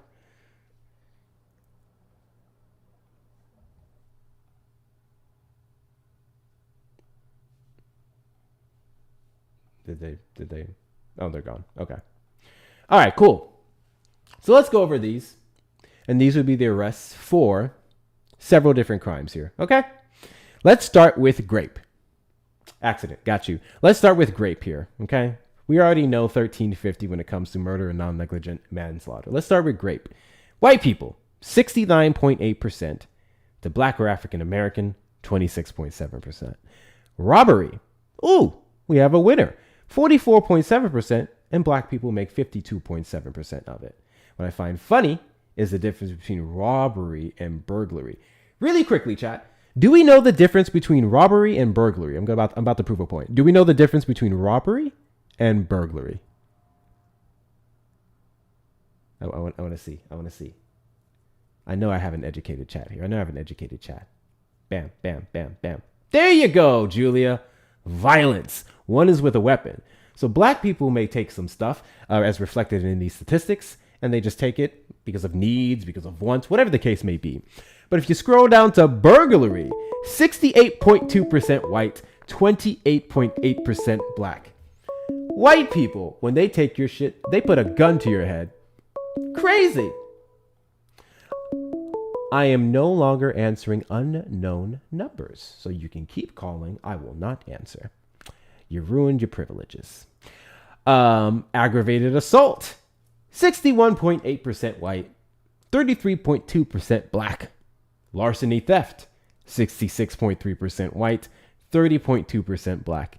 Motor vehicle theft, 67.6% white, 28.6% black. Arson, 70.8% white. Y'all love burning shit. Must have called them, what do you call those? What's the word for y'all? Pyromaniacs. 24.7% black. And then we can go under that. Violent crime, 59.1% white, 36.4% black. Property crime, 66.8% white, 29.8% black. Other assaults, 64.8% white, 31.8% black. I'm not done. Forgery and counterfeiting, 67.1% white, 30.1% black. Fraud, 65.9% white, 30.5% black. Embezzlement, 60.5% white, 36.3% black. Stolen property, buying, receiving, or possessing, 61.5% white, 34.9% black. Vandalism, 68.5% white, 27.5% black. Weapons, carrying, possessing, etc., 55.6% white, 41.8% black. That's one of the closer gaps that we've seen so far. Prostitution or commercialized vice, 50.9% white, 42.2% black. That's a closer one. Smex offenses, except grape and smex work. I need to start saying smex work. 74.6% white, 20.6% black. Substance abuse violations, 71.2% white, 26.1% black. I thought we were the powder babies and everything else. Gambling, 57% white, 29.2% black. I don't give a fuck about gambling. Offenses against the family and children. This one I found to be interesting. 65.8% white, 28.3% black. They love to talk about black on black crime. We yeet our own. But you guys are the majority of folks who will go into your own homes, look at your own wives, your uncles, your your aunties, your nieces, your nephews, your sons, your daughters, your mothers, and you fuck them up. Crazy.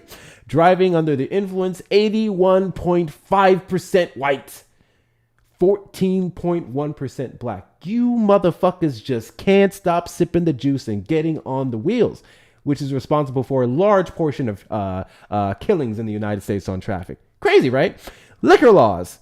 Don't have to go over this with you, but 77.7% white, 15.5% black. You guys just get really crazy with your liquor. Thank you guys for the follows. Disorderly conduct, 63.6% white, 30.7% black. Call from Caitlin. Caitlin, how old are you?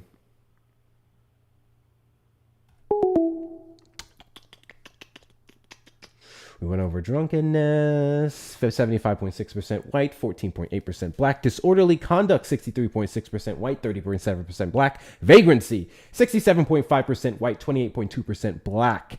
All other offenses except traffic, 69.9% white, 26.3% black. Suspicion, this one's interesting, 76.6% white, 19.5% black. Curfew and loitering law violations. Y'all don't like curfews. Y'all don't like being told what to do by the government. 65.8% white, 29.9% black. There's two reasons why I'm going over this list with you. Those of you who are here or in general, you've mostly heard the 1350 statistic, which directly comes from FBI Crime Table 43A in 2019. You've heard that cited by white people. You have never, racist white people, Trump supporting white people, you have never heard them cite the rest of this table. So I decided to play a little experiment, okay? A little experiment to see how much of you guys were aware of the rest of this table, because we're so hung up on the 1350 part specifically. Granted, these are arrests, and I can be honest about that, unlike the average Trump supporter. But if we're using arrest alone to demonize a group of people, look no further than literally every other crime on this table except for robbery to show that white people are the predominant demographic responsible for it. And maybe if you had some protections on your kids' phones that didn't have them calling in to political lives, we can reduce some of this. Check your kids' fucking phones. Okay? I already went over the second reason I'm going over this. Call from Grace. Ori was having the same issue, just a bunch of children. We're going to do that restart now.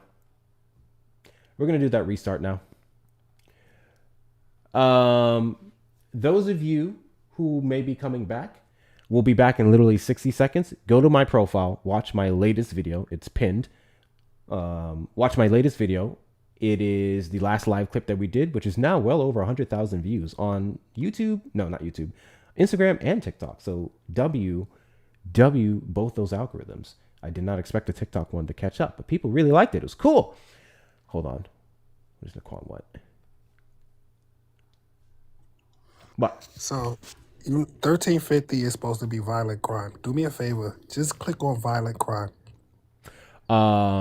Murder and non-negligent manslaughter. That's what 1350 No, they got a category for just violent crime. Oh, just the violent offenses? Yeah, we went over that. We went over that one. Just violent crime is 67.8%. If we only do stats by 100%, how can black people commit 50%? Yeah. Yeah, they don't know math. They don't know math. Yep, we went over that. Violent crime, 59.1% white, 36.4% black. In these two specific categories of murder and non-negligent manslaughter, that is the basis that they use to say we're overrepresented in violent crime, but they don't know the differences between those terms. Yeah, also, white people, 94.5% of all mass pew-pewing in America over the 35 years is men. 55 to 60% of that is white men. Hold on a second, because someone decided to leave me a voicemail. Hey, you can go ahead and call in now, so long as you're not a child. You can call in. You can call in. Because the voicemail says, and let me pull it back up here. Actually, I can show it to you on the big screen. Give me a second. We can play it, actually. Here we go. This is Dave, and I'd like to debate. Oh, never mind. This is the kid. All right, we're going to do that restart now. We're not doing phone lines for a bit. God bless you. So go watch my latest video. It's pinned on my profile. Thank you, Andy, for the Prairie Cooper. WCU, Andy. Big WCU. I appreciate you. We're going to come right back. Just go watch my latest video. By the time you're back, we should be back with the stream. Thank you, ZNT Neo, for the $5 super chat on YouTube. I appreciate you. WCU. But yeah, we'll be right back. Let me do this quick restart. YouTube, you stick around. You'll be fine. All right, let me get this restarted. Yeah, too many minors calling in because the grown adult Trump supporters are too busy doing whatever weird shit that they're doing. So we're going to go ahead and get that reset here. Let me take this down. Delete that. W Taro, appreciate you. How are my mods doing over there? I only see you, Taro. Taro, you the only mod over there? Okay, now we have Taro and Ruth. I see Taro and Ruth. Appreciate you guys. WCU guys. Do you think MAGA is having their kids call? I doubt it. Actually, I mean, I guess I wouldn't put anything past them. I guess I wouldn't put anything past them to keep it $150 with you. I'm going to keep it $150 with you. Alrighty. We have restarted. We are back. We are back on the tickety-tockety side. Let me get my backup in here. There we go. I guess after this, I'm going to go ahead and put my mic back upside down. I was trying to be edgy. I was trying to be cool. Thought I'd do this way. I don't have the right setup for it because it would need to be angled like this. But then my mic, the way it works, the mic's all around it. It's not from here directly. So until I get a new mic, I can just keep this on the other way. I was trying to do something different, okay? I try to do things differently. It distracts from your hands from face. You know what else it does? And I didn't think about this till afterwards. It actually kind of covers up my merch. I don't want that. When it was lower, it didn't do that. So we're going to fix it. We're going to fix it. Welcome back, y'all. Welcome back. Double tap that screen. Double tap that screen till the hard bar gets full. Let's get the likes up to 5K and beyond. Likes up to 5K and beyond. Get the show on the road. Get the show on the road.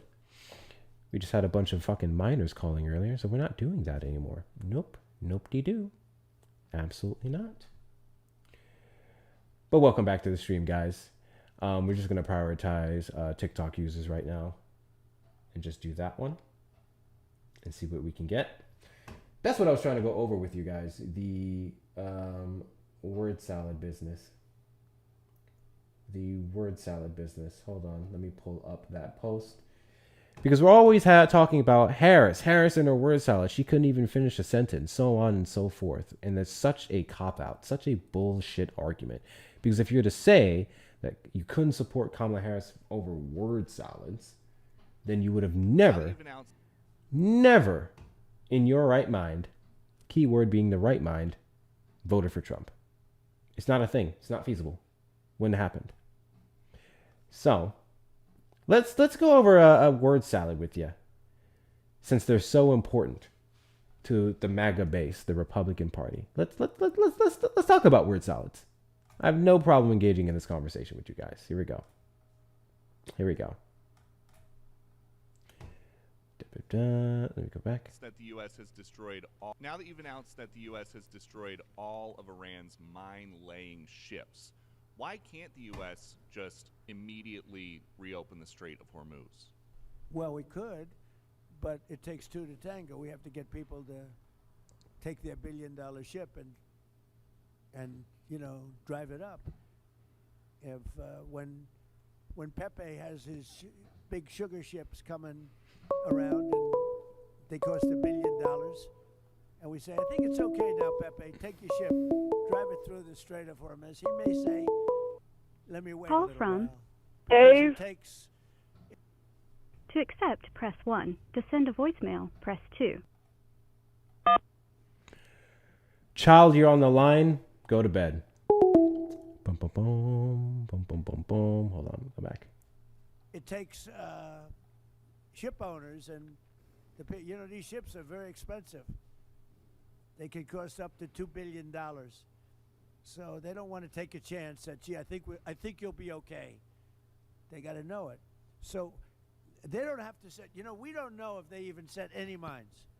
But the thought that they may have is enough to keep people from saying, we don't need it. Now that you've You guys remember the question? announced that the U.S. has destroyed all of Iran's mine-laying ships, why can't the U.S. just immediately reopen the Strait of Hormuz? Well, we could, but it takes two to tango. We have to. What? What? Like what? Does anyone know what he was saying? What point he was trying to make? Because I don't. We destroyed all their land, their mining ships, the ships that dropped the mines. And we could take it, but we won't because there's a chance that they're still there. But we don't actually know. And then the big ships with the Pepes, this is why I don't take them seriously when they talk about word salads. MAGA are the angels of virtue. Okay. Come up here and tell me about it, Dre. Because we reached the segment of the show where chirpers in the box are just going to get muted. Mods, you have my full permission to chirp any single person that's being a keyboard warrior in the chat on both platforms. Because what are we doing? What exactly is virtuous about you guys voting for a man who was held civilly liable of the sexual assault of a woman, who, in allegations made by his first wife, who divorced him, also beat and raped her, and then followed up with bragging about walking into the underage dressing room of little girls, grabbing them by the ussy, 26 other allegations going on against him, is currently working alongside other departments with his appointees to not redact the Epstein files, in which case he's the one who chose to sign said redaction or unredaction into law. What is virtuous about that? From Gary Funk. To accept, press. Gary on the line, did you vote for Trump? I did. And how old are you?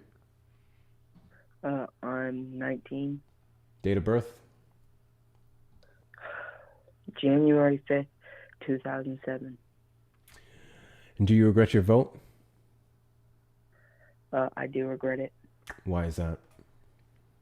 Well, okay, so it's kind of complicated because I voted for what he said that he was going to do. He said no new wars. I hate that he went to war with Iran. So I don't think that there was a better option. So I think that if I had to vote, I would vote for him again. But I'm very disappointed in him, and I feel.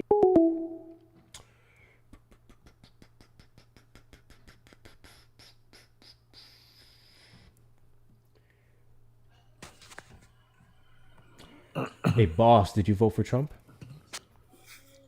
What's up, Hector? Yes. Is this teacher?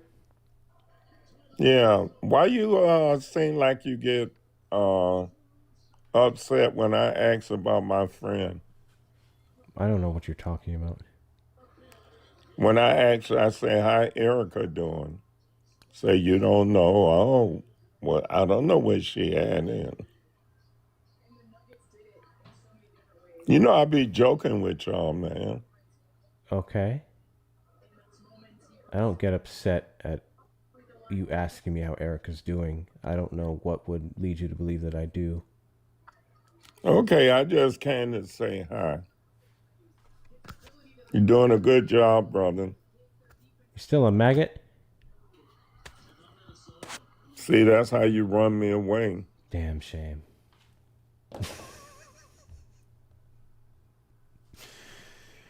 Damn shame.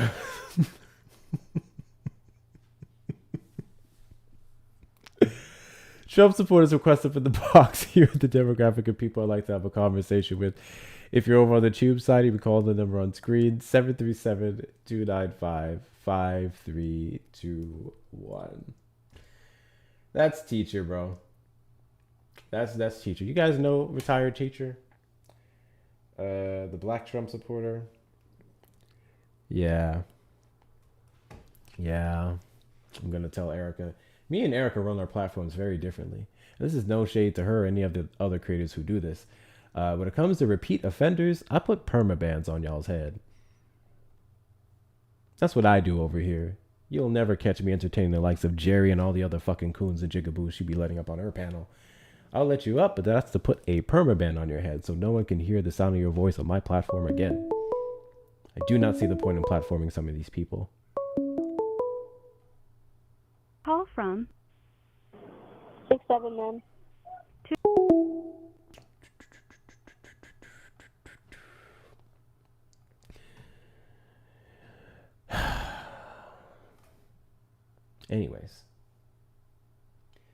Anyways. What am I looking at here?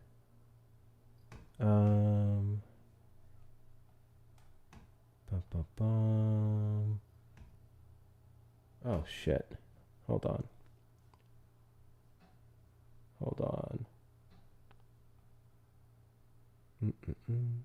How do I remove this?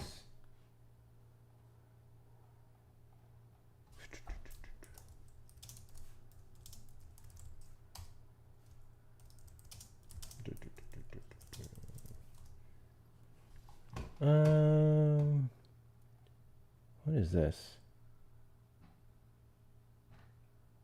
How can I? Sorry, I'm trying to figure out something over here, y'all. Trying to move this thing here.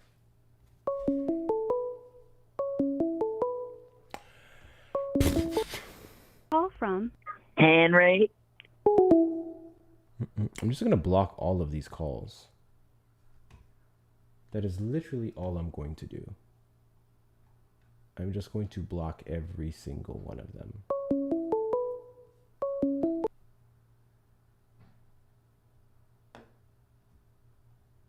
And that person hung up the second I answered. All right, let me move this. Henry sounded fun. Henry was a child. Literally all we've been getting. Same thing with Ari. When she went live earlier, 70% of her calls were minors. Absolute minors. So there's that. It was weird. I mean, it goes to show something very important, to be fair. I mean, it literally goes to show that Trump supporters are all burnt out. There's nothing else that they can defend.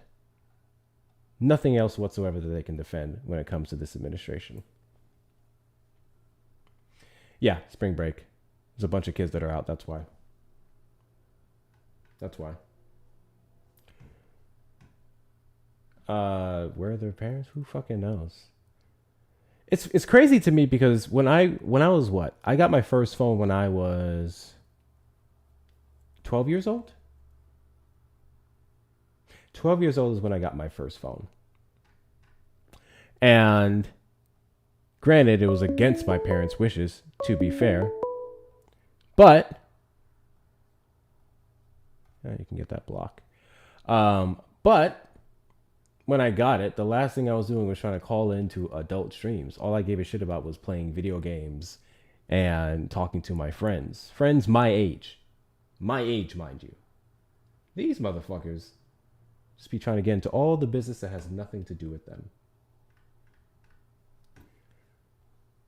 Doesn't make any sense. You were 18 when you got your first phone? Are you serious?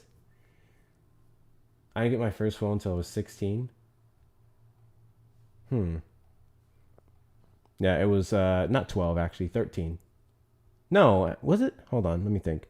2014. I got my first phone at 14. I tried at 12. Spent 2 years going back and forth with my mom about it. But yeah, 14 is when I got it. And then I had to pay the bill and everything. My mom still would take our phones, specifically late at night. And then I went and bought a little flip phone. I bought a little flip phone. So then what I would do is when she took our smartphones at night, I would then take the SIM card out of that phone and I put it into the flip phone. I used that to text throughout the night. That has to be one of the most devious things I did as a kid. I just wanted to talk to my friends late at night. But other than that, I wasn't up to no bullshit. I wasn't up to no bullshit. These new kids are wilding the fuck out. I don't know why. I don't know what it is, but these new kids are wilding the fuck out. We may call in a couple minutes, guys. I'm not gonna lie. It's just gonna be one of those days we may call it.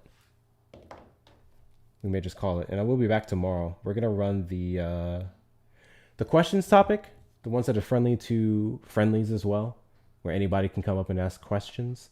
Someone's gonna turn into a debate already, so I'm not worried about that part. But I think we should do that tomorrow. That's the goal. That's the idea. Am I gonna call back the voicemails? That's not what I'm up to doing today. Also, you don't have to put that in every single chat that I'm in. Literally every single one. But yeah, it's an idea. Their arguments are weak. I was literally TikTok thoughting for the entire morning and afternoon. I saw several people. I was watching Pickles. I was on Ari's panel. I got up on Pickles' panel for a second. We were watching Santana. Dan was live for a bit before I started. A few other people. And literally, it's just been the worst arguments. Two of the people that came here, I saw them on other panels. Like, they're just not... Here's how it works. Some new report comes out, by some right-wing podcaster that makes the Biden administration look bad, if it was true. And then they'll hear that and they go, bam, I have something. And then they'll rush up these panels. For example, yesterday and the day before, heavy with Trump supporters. Reason being is because the Strait of Hormuz was allegedly supposed to be opened. And then now that that deal fell through, guess what they did? Iran closed it again. They said, nope, we got a strike. You guys broke the deal. Fuck you. Now they have absolutely nothing to say. That's what happens. They think they have a good piece of news. It gets walked back or it turns out to not be true or whatever the case may be. And they go right back into their hidey holes. They have nothing else to provide in the argument. So yeah. Get that back on there. Okay. Too much has one line in the kitchen. What now? Hold on. Bag hunting instead. No, I'm not doing that today. Not doing that today. I'm not sure there's a lot of them live, to be fair. I don't think that's a thing. Not really. Also, if we're to go over, I guess, first phones, who had this phone and who had that phone, I guess we would have very different experiences with that. My first Android phone was a Sony Xperia X10 Mini Pro. At the time, it had Android 1.6 on it. 1.6. I think it was named Eclair or Cupcake? I think it was Eclair. I never had a Nokia. Nope. I never had a Nokia.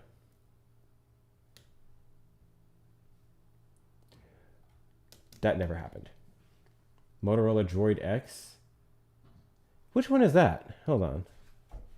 Motorola Droid X. Oh. Flagship Android 2.1. So this was technically newer than mine. Yeah, this phone is newer than the one I got. Interesting. Interesting. Molo was a Razor. I remember the Razors. I can't remember what phone that my mom had. And my brother and I took it one day. And we just decided to play a bunch of games. And we didn't realize what we were doing. My mom got a $300-400 Verizon bill because we were just buying a bunch of shit. She was so mad, dude. She was so mad. But yeah, the Razors were the bee's knees. I wonder why they went out of style. My first phone was a Cool Pad. I don't know what the fuck that is. I don't know what that is. Oh, wow. I see a flip Cool Pad. And then there's a touchscreen Cool Pad. Which one was it? Which one was it? Trail 650?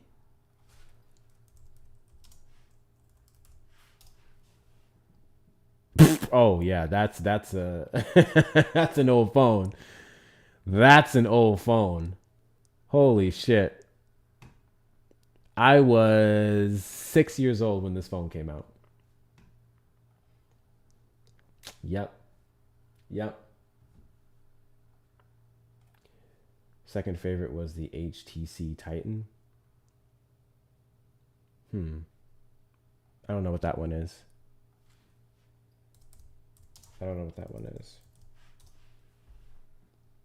Windows Phone. Okay, this one was Windows. So it'd be a little bit newer.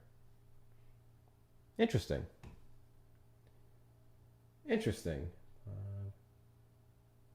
We had papers in high school. Pagers in high school, yeah. I didn't see a pager until I was a man. That's a lie. I did see pagers. But that was mostly in movies. And I remember an uncle of mine had a pager. I didn't see that till I was like 7, 8 years old. Nah, I ain't gonna lie. Not even gonna lie. Nokia 5119. I'm just curious looking up these phones. Hold on here. Call from Debbie. Call from Mark. Mark, you're on the line. Did you vote for Trump? I did. And do you regret your vote?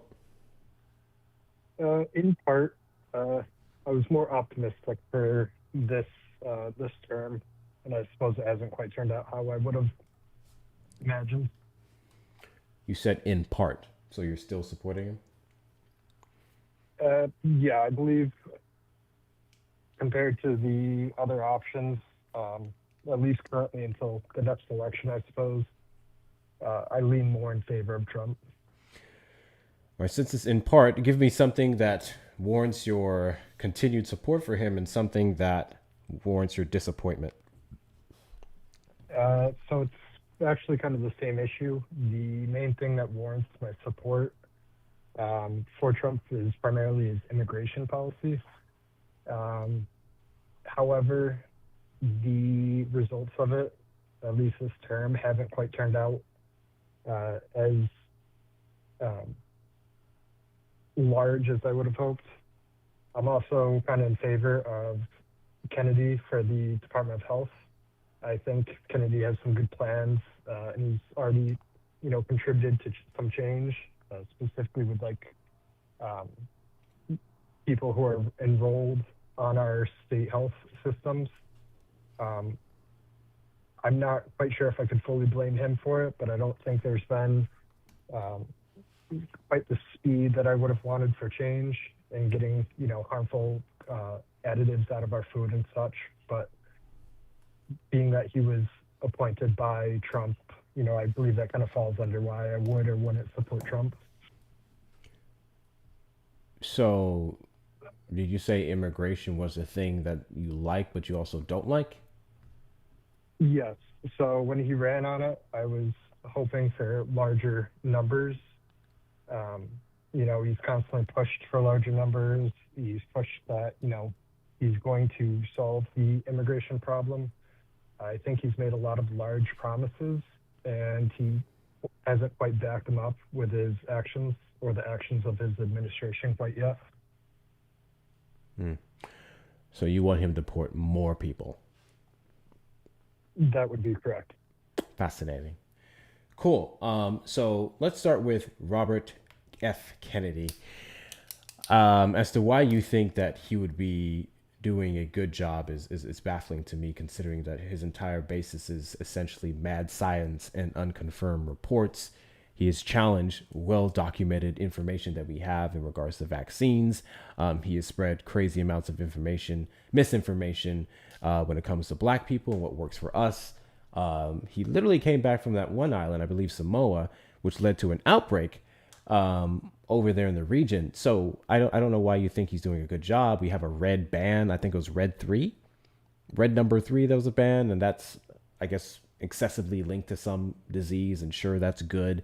But for the rest of it, he's mostly just going off of things that are contrary to what we know to be healthy.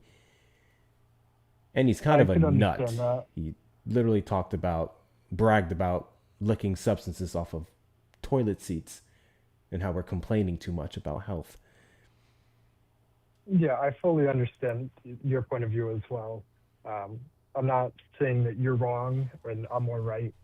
And as far as the substances and all that, that is part of his character. And when I did choose to support him, it was knowing that background. I chose to put more faith into getting additives out of food.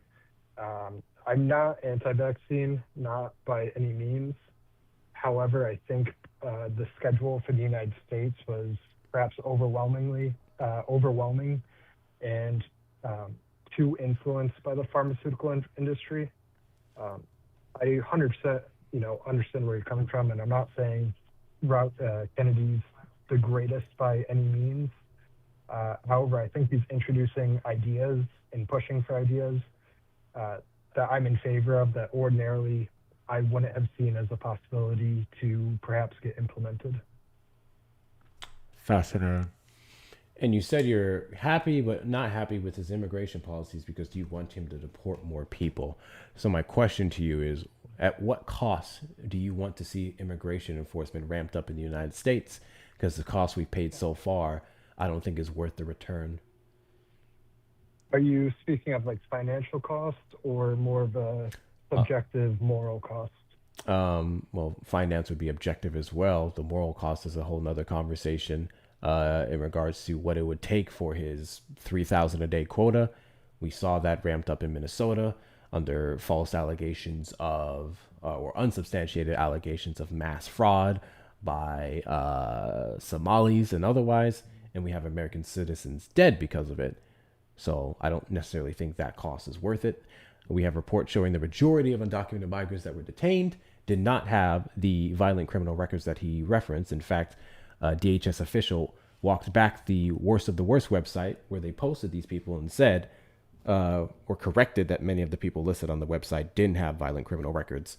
So he's really just ramping up anybody and everybody. Yeah. I don't see how that benefits us. To be fair, when I voted for him, I don't particularly care much for the, political imaging that they're only going after the worst of the worst. I wanted it more broader than that. From that regard, him not following through with that doesn't really affect my opinion because I wasn't hopeful for that to begin with. But just to kind of, my apologies, but do you want to kind of know why I'm more in favor of this immigration policy before we get into like the cost of it? Yeah, the cost is the reason why I'm not in favor of it. Obviously, getting violent criminals out of the country should always be our priority of ICE. No one's going to condemn that, but we're not getting those people, at least not the majority of them. In fact, the prioritization of just anyone, particularly individuals who just wanted to come here for a better life, doesn't benefit the U.S. We're also leaving out their contribution to our GDP and everything else. So I think there's more of a more consideration than just does our GDP go up? Because our GDP can go up while the average person still suffers.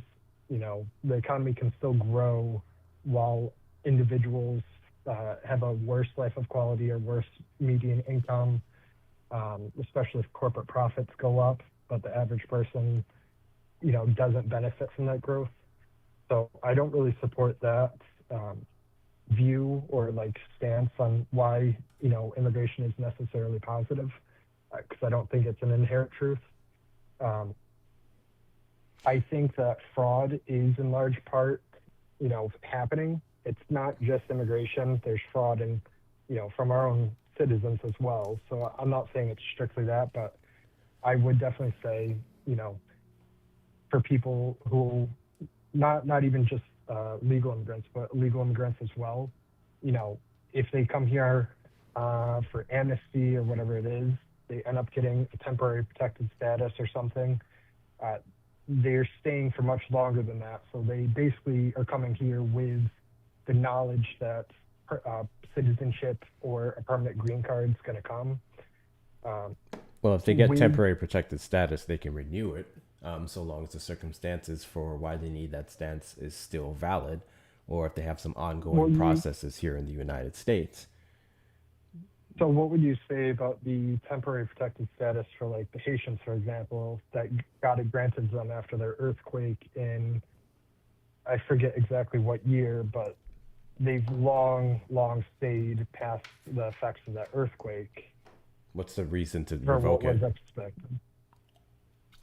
Being that they were informed that it would be temporary, and the priorities in the U.S. should be to fund and give state services to citizens. Well, they're not getting state services. In fact, they're contributing to those services because they would have ITIN numbers and be allowed to work and pay taxes. I do understand that perspective, and in part, like I do think that some state services do get utilized by non-citizens. You are correct that they do fund into it when they pay taxes, but there's also the effects of we're currently in a housing shortage across most states in the U.S. For people who are meant to be here temporarily, they're not taking up that housing that ordinary citizens could have. It pushes up prices and inflates them. When companies, not necessarily, beyond just the temporary protected status for Haitians, but when companies in general have this large influx of foreign labor, these people are often coming from countries that are significantly worse off than the U.S. economically or just politically. They're much more willing to work for suppressed wages, which dissuades companies from increasing wages to what an American citizen would expect or want to work for. I believe that's also a factor in why I, agree with the immigration policy of Trump and wanted more from it. Majority of immigrants in general, documented or undocumented, would not be taking up homes specifically because they wouldn't have the income for it. The majority of Americans, especially undocumented migrants, would be renters. So they'd be taking up apartments specifically. I believe currently the United States has the largest percentage of immigrants in its country, first generation including legal and illegal immigrants. So that percentage has a non-zero impact on housing availability. When I say housing availability, I'm also including like apartments for rent, like just places to live in general. This large amount of non-citizens, by the fact that they're here, adds the competition for housing, which pushes up wage costs of rent, housing costs, as those resources. Well, it wouldn't be because of less and less undocumented migrants in available. general. We have a high population of Americans alone that we can't seem to get our shit together when it comes to building enough housing, which is why the government spends quite a bit of money incentivizing contractors to build more units. And then there's only one candidate on the 2024 election that actually had a plan to increase the housing supply, address immigration, and benefit current homeowners and renters. That was Kamala Harris. The shortage that you're referencing, again, undocumented migrants, I would argue typically, if we see reflected in the data, these would be people that would get one home and then stuff a bunch of their family members into it, versus the average person that may have it as one or two. But even Americans are being forced to share houses with roommates of 3 or 4 or 5 because it's just a financial crisis. That's more so the issue versus housing. Because there's houses out there, people just can't afford it. Yes, and that's what I'm saying, is as housing availability becomes lower, the costs get inflated. So you're correct that it's not just immigration that's causing a housing issue, it's a general unaffordability. I'm saying that the large immigration that we do have currently contributes, in my opinion, significantly enough to warrant my attention to it. The only concern would be with undocumented migrants, because they would be the only ones who, I guess, quote unquote, shouldn't be here. Immigrants, that legal immigrants would be the issue. I would also say that legal immigration needs to be significantly reduced. Why? Precisely because of what I'm saying. There's already economic difficulty for citizens. An immigrant is a citizen here, or someone authorized with legal status. Yes. I'm saying specifically for citizens, they should get priority. And if citizens are already struggling with finances, finding housing, housing affordability, if corporations are taking advantage of... Why should citizens get priority in the private sector? The government's the only responsibility the government has to prioritize Americans for benefits and otherwise. Why should the private sector prioritize Americans? By definition, the private sector shouldn't, but I don't believe in an unregulated private sector. I believe there is, to a degree, some regulation that's needed. Sure, and we have some of those regulations. It's just because they're a private sector doesn't mean they can violate the law. But having housing available to people who can pay the price isn't breaking any law, regardless of their immigration status. But as a country, if your citizenry is suffering, wouldn't it make sense to identify ways to make the citizens more protected from competition of people that want to come here simply for the economic advantage? Prioritizing Americans and their housing costs and financial situations that allow them to not be able to afford the ones that are there or be homeless. Undocumented migrants would be at the very bottom of that list. But the undocumented immigrants and including legal immigrants do contribute to suppressed wages, as corporations are aware that a lot of these people, if they're illegal, they will work long hours for low pay, knowing that they're illegal. And if they so do Americans. If you're an undocumented migrant and you're not working legally, that pay wouldn't even impact you. Or better yet, to actually address that problem, since you wanted to talk about more regulations on the private sector, I agree with you. Of course. What is a business that Donald Trump has prosecuted for hiring undocumented migrants since taking the Oval Office versus deporting people who just came here to work? Well, I would say that would be one reason why this administration hasn't lived up to my expectations. I think we do need more punitive action against companies that employ undocumented workers. it's not enough to just like you shouldn't just punish the people that are working. You should also punish the corporations that are employing undocumented immigrants. I don't think punishment is necessary for people who are working, because whether it's under the table or not, they would be contributing to that workforce and overall Americans in some way. I think we should give them a pathway to legality and citizenship so they can even more so contribute via tax dollars and otherwise.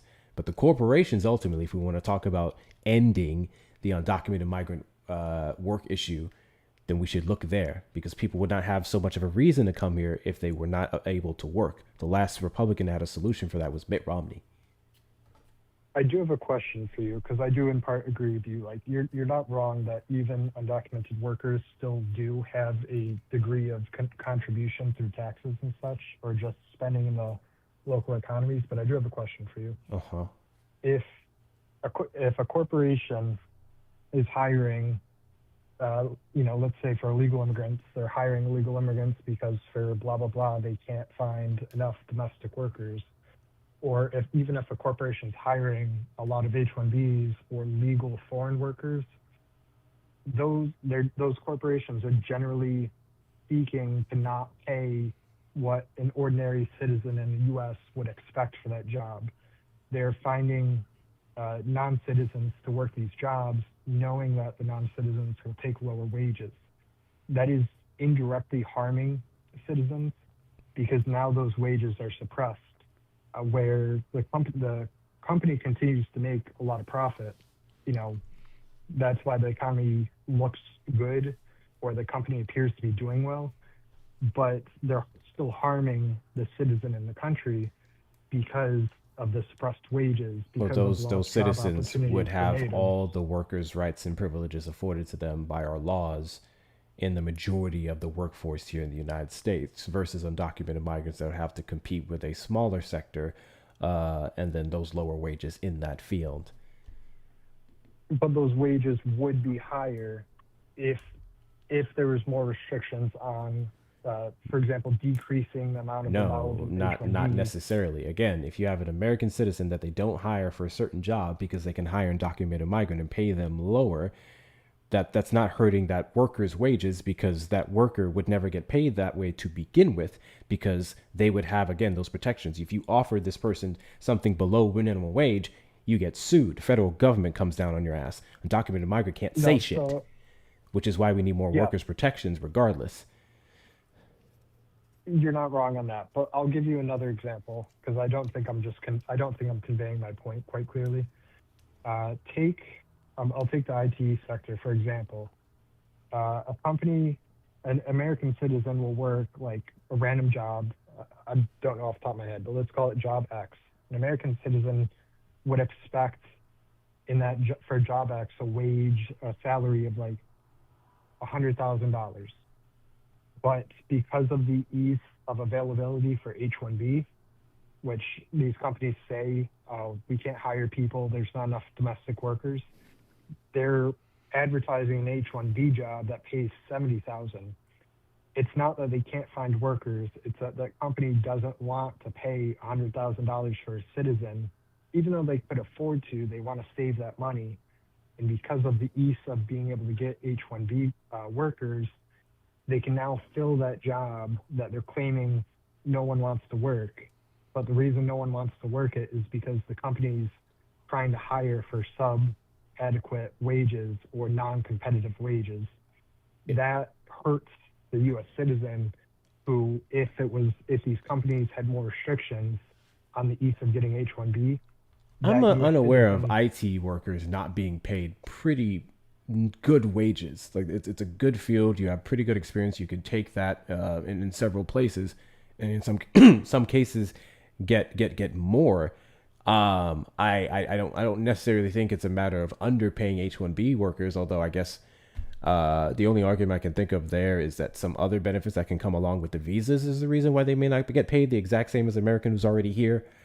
But that's still, it would be more so about experience. Or better yet, the reason why you may pay an H-1B visa a little bit less is because it's also coming along with the opportunity to come to the United States versus U.S. citizens that are already here. So paying them the same as if the company is paying for a citizen's travel and whatnot is two different things.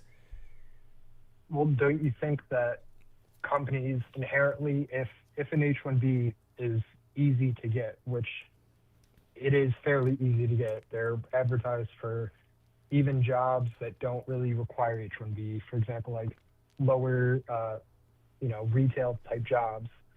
But regardless of the type of job, if a company can easily get an H-1B visa worker and for whatever reason justify paying them less, don't you think that still harms a U.S. citizen worker who could have had that job for a higher wage and now they're being outcompeted in the job market? Yeah, just wanted to double check this because that didn't sound right. H-1B visas aren't given out for retail workers. This would be for specific fields, typically high education fields.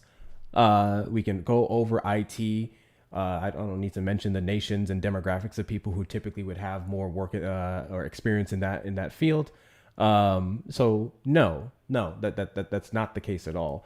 H-1B visa jobs are specifically for people with the right experience in key fields that we may not have the makeup for. So, yes. So you're saying that we might not have the makeup for, which there are situations where it is, you could say necessary, you could use whatever word you want to describe, but there are circumstances where I could see an H-1B being justified. However, I think that the justification is often applied too loosely. I think it's not generally when a company claims a role can't be filled. I think it's because the company is advertising the wages as too low for a citizen to view as competitive. God bless you. They feel underpaid. Thank you, Maya. For the experience, with their experience. I guess my point I'm trying to convey is I think like legal immigration is being taken advantage of to bring in more competition for citizens. So if you have a person with an H-1B visa with 6 years experience, an American with 4, do you want the American to be prioritized? I do. Okay. So you want preferential treatment solely based off of your immigration status? Yes, because in the United States, there should be, I'm not saying a complete 100% preference, but there should be a degree of preference for citizens. How in the world do we do that in the private sector? There needs to be a degree of regulation for example, obviously I'm not a lawmaker, but for example, putting a limit on what percentage of a workforce can be non-citizen workforce if the company is going to take advantage of whether it's tax breaks, preferential government assistance through grants or other means. Why would we do that and forcing them to control their demographics of people, which is literally a quota, versus giving these companies incentives, like tax incentives? So, hey, if this much of your workforce is American citizens, then you can benefit from this. And in that case, I would even disagree with that. I think ultimately my job as a business owner is to hire the best people for the job. However I have to get that done, I have to get that done. I wouldn't mind having some kind of benefit to prioritize Americans, but I would still say that's problematic because these immigrants that would become over, they have the chance to become American citizens. You want people to have preference just based off of being born here. I find that strange. In fact, that's kind of what you guys allege DEIA to be. You want DEI for Americans. If you want to phrase it that way, I would say that's accurate. But you said something that I do want to note. You said as a business owner, you would, take whoever is obviously as a business owner, your goal, your obligation is profits. If you're a sole proprietor, obviously you want to make the most money you can. If you're a business with stockholders, you do have a legal obligation to the stockholders. So with that in mind, if there isn't regulation, then of course those companies are always going to do whatever they can to increase profits, even if that means at the expense of the people in this country, the country in which they operate. Inherently, corporations and companies want to have the edge or the advantage or the efficiency, to the highest degree that they can. And I'm just arguing that. Yeah, I don't nature mind and regulations on people. corporations. I think we should close several tax loopholes that they benefit from them that don't benefit Americans. I think we should penalize them for price gouging. I think all of these different things, sure, but those aren't things that are put forward by Republicans in general. Any tax policy or cut or loophole closure that has been presented to incentivize companies to prioritize Americans and to better serve Americans would have been put forward by Democrats. And if the only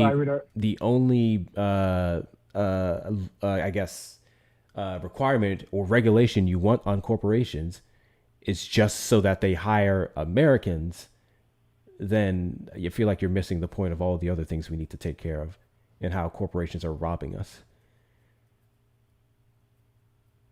I don't think I'm missing everything else. I'd just say this is just one topic that we were discussing currently. I would say, going back to the original question of being a Trump supporter or not, I think I did expect more on this. I just view decreasing immigration, both legal and illegal, as a necessary contributing step to helping Americans have less foreign competition domestically. But yes, we kind of got off on the tangent where I started talking about how corporations have more of a broader role that needs to get regulated. Sure, but a large portion of the technologies that we all benefit from today came from those H-1B visas, came from immigration. They literally come over here, they get paid a fair salary, and they improve our lives. I am unaware of some large-scale number of Americans that are having their jobs taken from them by immigrants, especially in that field. First off, once we get into H-1B visas, we'd be talking about legal. Versus your argument initially was talking about undocumented migrants. But I guess you said overall you want both sides to be reduced. Yeah, I kind of mixed the topics. I apologize for lack of clarity on that. I generally am in favor of a decrease in both legal and illegal migration.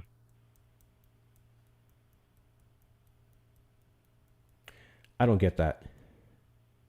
I don't get that at all. And like, what exactly is it that, like, what I'm saying that's kind of, I guess, the most disagreeable? W's in the chat to Erica for the $10 Venmo. Call the numbers back. I won't be today. W to you, though. Guys, best way to support the platform is going to be the links in the bio. You literally want us to be, I guess, extremely nationalist. You want every single thing in this country to be put forward, controlled, and prioritized by Americans. And that's just not how this country has ever worked. We've benefited greatly from immigrant labor. It's worked for quite some time. For example, the last time that immigration was at the percentage that it is now for percent of the U.S. population that's not native born was in the early 1900s. And what followed that was an immigration moratorium. I'm also not advocating for like a perpetual, I guess, favoring of citizens. I'm just saying when broadly there's a lot of economic suffering across the whole country, it is not to the advantage of citizens to have more competition domestically. Essentially, like in the goal of chasing, a continuous economic growth, just because the world is so much larger, and inevitably there's always going to be some place where there's someone who's a better worker, more educated. There's always going to be a degree of that. No. You're essentially just turning this country into a corporate chasing permanent growth type situation. Donald Trump isn't addressing that problem, though. But I think he's pushing ideas. Like literally a lot of the stuff that you said, Donald Trump has been on the complete opposite side of it. One of them being ramping up H-1B visas for Elon Musk and his corporations before they fell out. And he's doing it for others as well. And then even to address undocumented migrant labor, Republicans have not put forward a single bill to actually address the root causes of said issue legislatively, versus just ramping up ICE to pick up who we already have here, who would not be the one competing in those fields of Americans who would have degrees and high levels of experience, because they don't have that, nor would they be able to get certain jobs if they did. I don't think either party's quite done, exactly what ideally I would want. And you are correct that Trump has, for example, increasing the amount of student visas given out, especially the not necessarily restricting as much with H-1B visas. Like, I agree, these are things that dissatisfy me with this administration so far. But compared to, say, if the reason I didn't vote for Kamala is because with Kamala, I don't think we would have even had the chance to have the stricter regulations on immigration that we've had so far, at least in regards to illegal immigration. I still think there's a lot more that I would desire. I just think that more has been done by voting for Trump than I would have gotten if I'd voted for Kamala. I don't, with that said, I still don't think that Trump's done an amazing job. But given, it was between Trump and Kamala, I think Trump at least is pushing or mainstreaming more ideas that are closer to what I would have liked. Is ideas aren't legislative, so they're not solutions. And if Kamala Harris was the president of the United States and we didn't have Trump on the scene to order Republicans to not vote for S4361 in 2024, we would have actually had more immigration enforcement than we do now, because we would have had a cap on encounters at the southern border. We would have had more judges and lawyers in the processing center to deal with the backlog of applications that we have, asylum or otherwise. And then Donald Trump said, don't support that bill, blame it on me. Are you familiar with S4361? I have a loose I'm messing up that word. I am familiar with it. I understand what you're saying, but as a counter to that, I would say, yes, if there were more immigration judges, that could have helped with the backlog.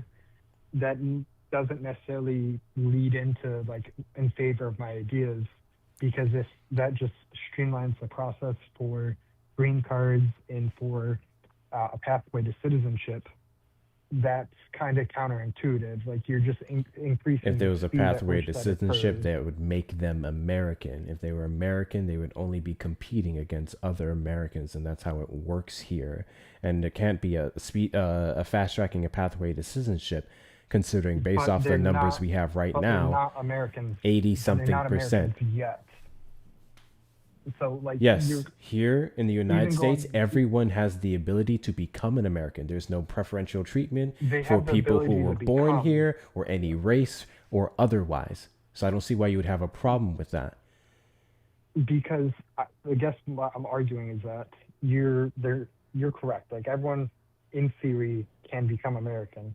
I'm just saying that you cannot consider someone who just got here day one, who hasn't been naturalized, who hasn't gone through it, who's coming here, who's been temporarily here for a decade, who came here purely for economic gain. And You can say in theory that yes, eventually it is possible for them to become a citizen, but at that moment they're not. You can't just operate under the presumption that, oh yeah, as soon as they step foot here, treat them like a citizen, because they're no automatically one's gonna saying get that, and that's not something that's even benefited to them. They're granted rights, I guess due process under the Constitution. You don't get just to kill an undocumented migrant just because they're not a citizen, but that's it. They get no other preferential treatment. So I don't know what you're talking about. And any type of pathway to citizenship or legalization, we can look at the one that took place under Reagan. That was about 3 million people. That only just benefited the country. We wouldn't do it that way again, I would argue, at least not to that extent. But that's just people that we're adding to our workforce legally, tax revenue that we're getting. We're keeping families together, contributing members to society.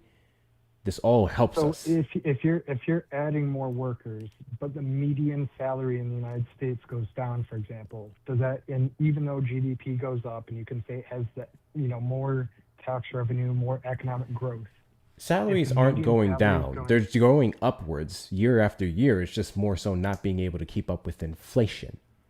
Documented migrants aren't supporting that. But in part of that is increased competition from foreign workers who are willing to work for less.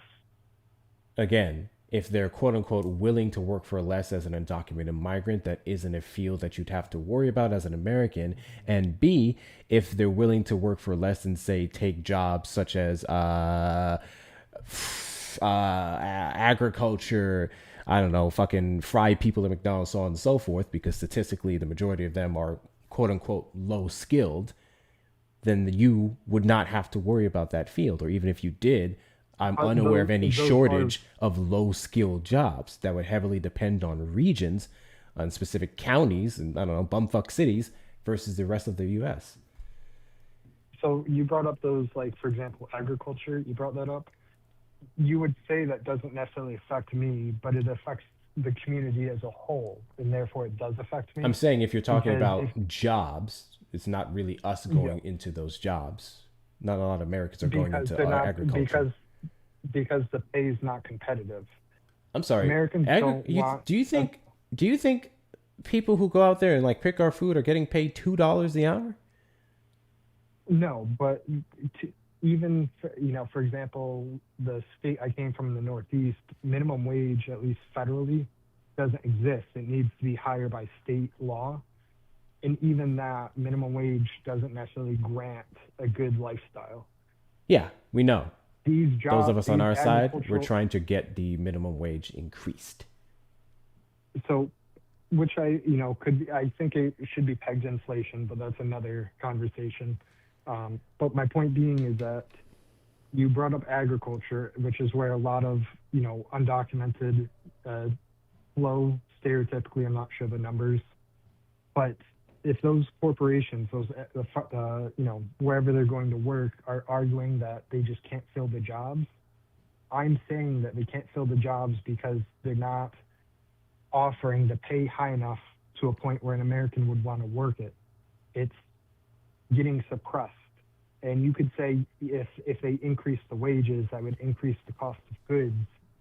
And that is true, but I would say that is preferable and something that needs to take its course in order for this issue to be fixed. I mean, I don't disagree with you. I think we need to have one wage set in that sector, and if we have to subsidize it more to make that possible, then so be it. But then I would still say that and say we should give undocumented migrants the ability to become citizens here so that they could also stay in that workforce. Since they're already doing so much for us under the table without the same rights as everyone else, then why not give them a break if they're not convicted of a violent crime? You can say that they're doing it for us, but I would argue they're doing it because even being paid subpar in the U.S. is likely better than they were being paid in their home country. Which unfortunately benefits us. That keeps some of our prices low. It doesn't benefit us. It benefits corporations. It doesn't benefit the community as a whole. It would also literally benefit us because you made the argument earlier that if they're paid regular American wages, then the cost of food and these other goods would go up. I agree with you, and I think that's a necessary cost that we'd have to pay. I would still follow up with that by saying I don't think we should demonize or penalize people for wanting a better life here, especially if we couple it with all the other solutions to reduce immigration that is undocumented. Then it wouldn't be much of a loss. I'm not saying like trying to demonize them because I don't think they're necessarily. Well, you're not, but you literally voted for the administration has been doing nothing but demonizing them since the second he started running for the presidency. You could argue that, and I would say that's a pretty fair point. I guess what I'm getting at though is I don't think there's an inherent right for just because someone comes here to work that they should that it should just be a given that nothing that I mentioned would give them an inherent right. I'm not saying let's pass bill, legalize every single person who comes here undocumented. You're saying it should be easier though, correct? Easier to become American? Yes. Yeah, and I'm disagreeing with that. I'm saying it shouldn't be as easy because you're essentially, it's, and essentially you're opening the borders to say, come here, become a citizen, and you're going to make the process easy, and you're essentially making it easier for Why should it be hard? Americans to get out-competed. Why should it be hard? Because why should we at the end of the prioritize day, quote unquote current Americans versus new Americans? Because at the end of the day, you could argue whether it's for the better or for worse. At the end of the day, you're making people a worse coming here. argument, so I'm trying to figure out what the worst argument is. No, because if the issue is Americans and anyone can become American, then it all works out for us. But it just sounds like you just don't want certain people from certain places to be allowed to become Americans. I'll phrase it this way. When when you have a large group of people coming here to get citizenship, even if they do it the legal pathway, in a large enough number, those people are carrying whatever culture they came from before, and you could argue that culture is going to be a plus or a negative to the U.S. But regardless of that, it's their voting patterns. It only takes so long before the truth comes out. Replace the present and existing it culture, only takes so much time before the if fucking enough truth workers comes come out. here, and even if they're all low-skilled workers, not every American can get a high-skilled job. You're essentially flooding the market with competition. I'm sorry, what is the risk of the quote-unquote cultures and voting patterns of immigrants? I'm not arguing whether that would be the voting patterns would be inherently good or bad. I'm just arguing that. But you mentioned those two things, so you obviously have a belief on those positions. I have a belief, but I'm arguing that regardless of my belief, there would be an inherent impact. Having a lot of people with different ideas because of how they grew up, now in large enough numbers that their voting can directly impact how the status quo has been in the United States. And the only way that'd be an issue is if there's a negative to that voting pattern. That's why, and I believe that there are negatives in that it essentially clouds or looking for the word, it dilutes the vote and the voice of Americans who are already currently here in large enough numbers. Is there a metric you can use to say that American vote already here is better than a migrant vote when they become a citizen? I would say it's the fact that they're already citizens. Okay, so nothing about our voting process prioritizes how long you've been a registered voter versus if you're a new one.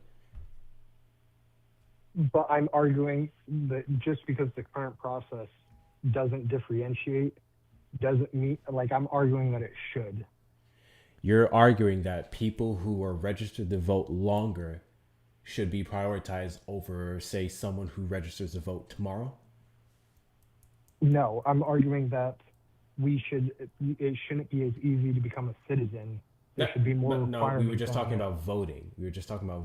Yes, I think I misspoke. I'm not saying there should be degrees of citizenship, like levels of it. I'm not arguing that. We're talking about voting, not even just citizenship. We're talking about voting, because you were saying that influx of people from other places coming here, and then voting could change the pathway of this country in a negative way. That was what you said. And then you said one of the ways we can counter that is by allowing Americans to vote, in which case I responded with, well, if they're Americans too, then it's just an American alongside another American voting for the ideals that they think are best, which is a free and fair thing. Yes, and the reason I said that it should be more difficult to get citizenship is because if you have a large enough percentage of the population being first generation, even like saying they came here, they got their citizenship, they're American now, they're still first generation, and in large enough numbers that can just dilute the voting patterns and dilute the existing culture Dilute the voting the patterns status of quo. what? Left or right? They're either going to vote Democrat or they're going to vote Republican. And it would be the responsibility of Republicans or Democrats to market themselves in their positions enough to gain those votes. And I think Trump in part one, because he was running on a platform of essentially restricting the inflow of immigration.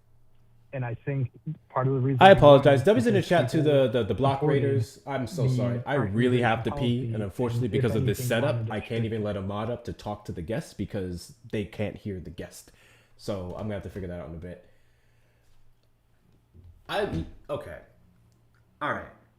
So how do you think, this is what you need to narrow down, because you're saying a lot of words and you have yet to really make the negative. If a bunch of immigrants influence the voting pattern of the U.S. because of their population, you need to substantiate how that would be a good or bad thing. If there's only two parties that they can vote for, and then those two parties would be basing things off of, for the most part, American values that the immigrant voting would have to, in some cases, conform to, or better yet, present better ideas that would be contrary to the things we've already been running off of. So you need to point out what exactly would be the negative. Okay, I understand. Think about it this way. The majority of first-generation immigrants in the U.S. typically vote Democrat, correct?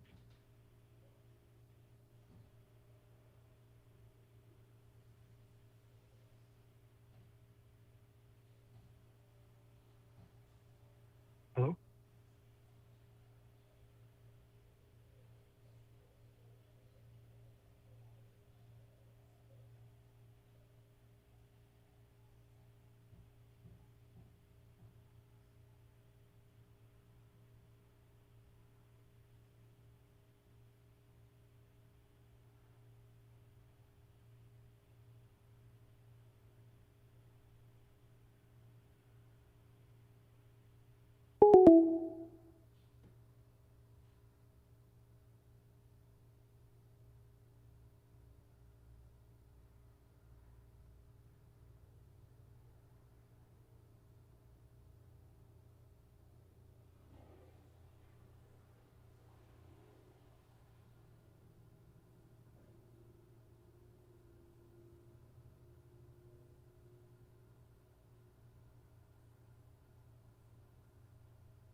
Call from Nicholas Goodlett from Brown. to accept.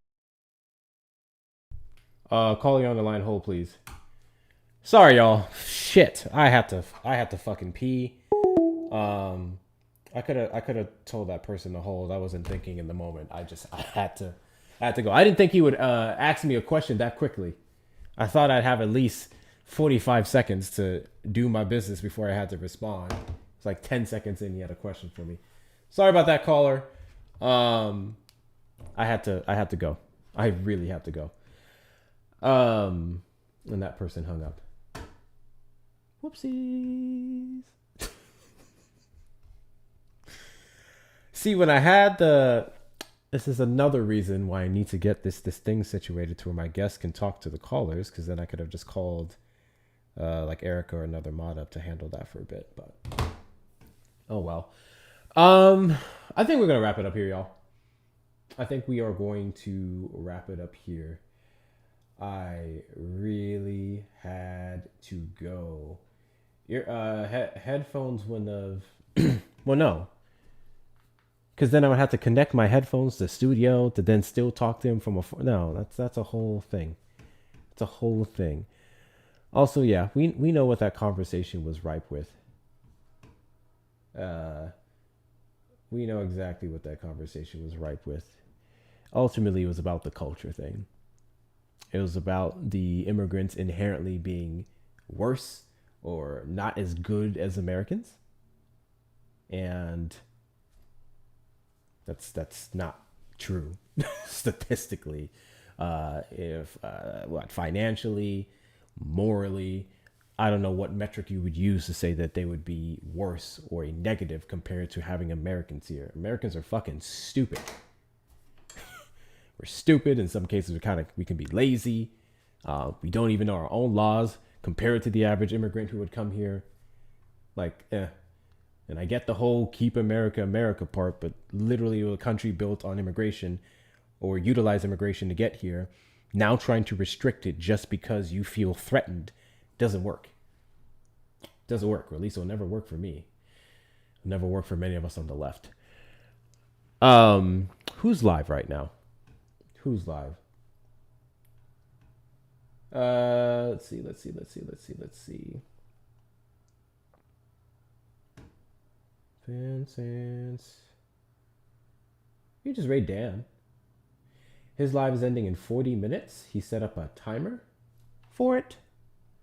We can show Dan some love. Dan went live early today, which I was so surprised by. This mofo just subscribed to the latest time schedule. But he's live early today. Well, we have some people in here still. Let's show him some love and support. You just got here? Damn. You missed us here for the last 3 hours. We deal with a bunch of children calling and other bullshit. I lost steam within the first hour of this live stream. I'm not gonna lie. I'm very energy driven. I'm very energy driven. And literally once we just got back-to-back kids calling for the first 30 minutes, I was over it. I was over this live. But I had a job to do, so fuck it. We'll do a restart. And then, I'm over it, bro. It's Saturday. I'm already in a mood. So my car was making a weird sound, and I have a hybrid. I have a hybrid car. And this car, when the regular engine turns on, because it's two, right? It's the electric engine and then the regular engine. So when the regular engine turns on versus the hybrid engine, it does this boom, literally shakes my shit. And I was like, the fuck is this? So I took it into the shop, and I understand diagnoses take time. The problem that I had is that they said, hey, can you leave your car with us? And I was initially hesitant to leave it because I'm like, I may need to go somewhere. Granted, since I work from home and everything else, I don't go too many places, but still, if I need to go out, I won't have that option. So I said, sure, what's the time frame for how long you're going to have my car? Engine mounts, I think it's more than that, but you could be right. You could be right. And he said 1 to 2 days max. Okay? He said 1 to 2 days max. Those are the words that came out of his mouth. I said, okay. So I'm now building in my mind 2 days. I should either hear something back from them in 2 days. In general, I should hear something back from them in 2 days.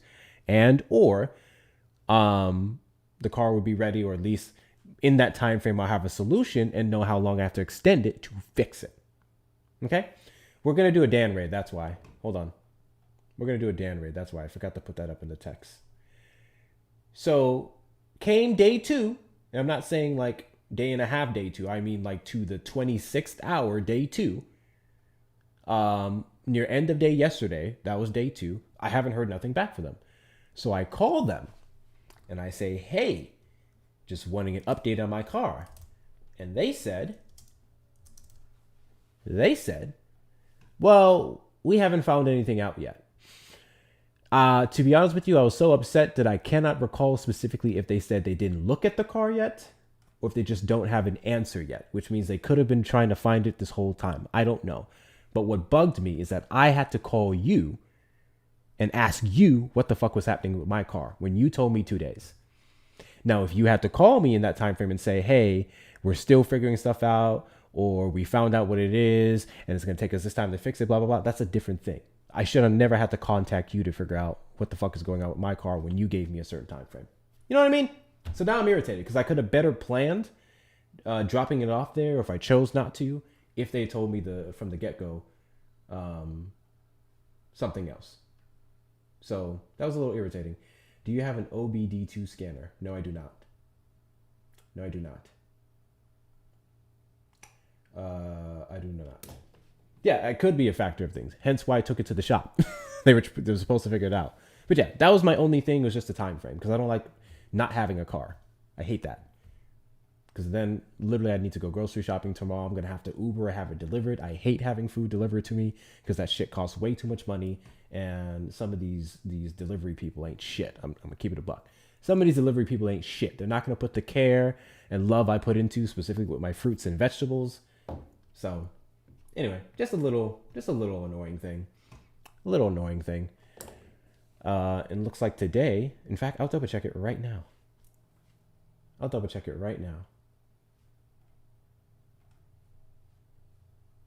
Yeah, I didn't even get a call about it today. They didn't call me today, so it's now day 3, and you guys can't figure out this thing. I don't like it. I don't like it at all. So hopefully I hear from them tomorrow if they're even open on Sundays. And it's a dealership. This is not like some anybody shop. It's literally the fucking Ford dealer. It's crazy. Is it my wrong password? But yeah. Just a little bit into some annoying Hector lore. Stuff they could have done better. Didn't get a code. For your protection, you would need to retrieve it before continuing. Oh my god. What is the code? I'm trying to sign into my app. Oh shit, I missed this. W's in the chat to Queen for the $5 Venmo kick fund. Well, I guess we inadvertently did one Queen. Because I had to pee! I am so sorry, y'all. I had to pee. But, yeah, there you have it. The algo has been so weird today. So weird. Most food and items from Walmart, if you shop there, can be shipped for free. Sales on minimum fees. That's another thing. I hate Walmart. I hate Walmart with a passion. I do not shop at Walmart. I have to go there for a couple things every now and then because it's the closest store to me. But I hate shopping at Walmart, bro. Absolutely hate it. All right, let's see if this lets me in. Well, I tried. No, I appreciate you. I appreciate you. I'm just... So I'm undiagnosed for ADHD and some other things. But I feel like I have it because I'm like I have a mind of my own. I have this one track and things I have to do things. And anything that veers from my routine, it's a little annoying. I won't even say a little. I get very annoyed from anything that veers from my routine. But it'll be fine. I'll get it taken care of. Is this not my fucking password? Sorry, y'all. I'm not even engaging with you guys. I'm trying to figure out this bullshit over here. Fuck it. I'll take care of it later. Okay, let's go raid Dan. Let's go raid Dan. Dan Malik. Let me see if I can do it over on the YouTube side. If he opened up his redirects. I told him to do it forever ago. And he didn't. So let me see where he's at. Oh, bam. He turned it on. Okay. So YouTube, the second I end this stream, it's going to take you to Dan Malik's live. So if you want more debates, at least for the next 30-something minutes he's live, it's going to send you right over there. Appreciate some of my mods over there on the YouTube side, the hardest working ones, if I might add. Thank you guys for your likes, your shares, your comments, your super chats, your subscriptions. We will catch you guys tomorrow for tomorrow's stream. Otherwise, at a later date, check out the links in the bio for all the best ways to support or get yourself some merch or whatnot. And I will see y'all tomorrow.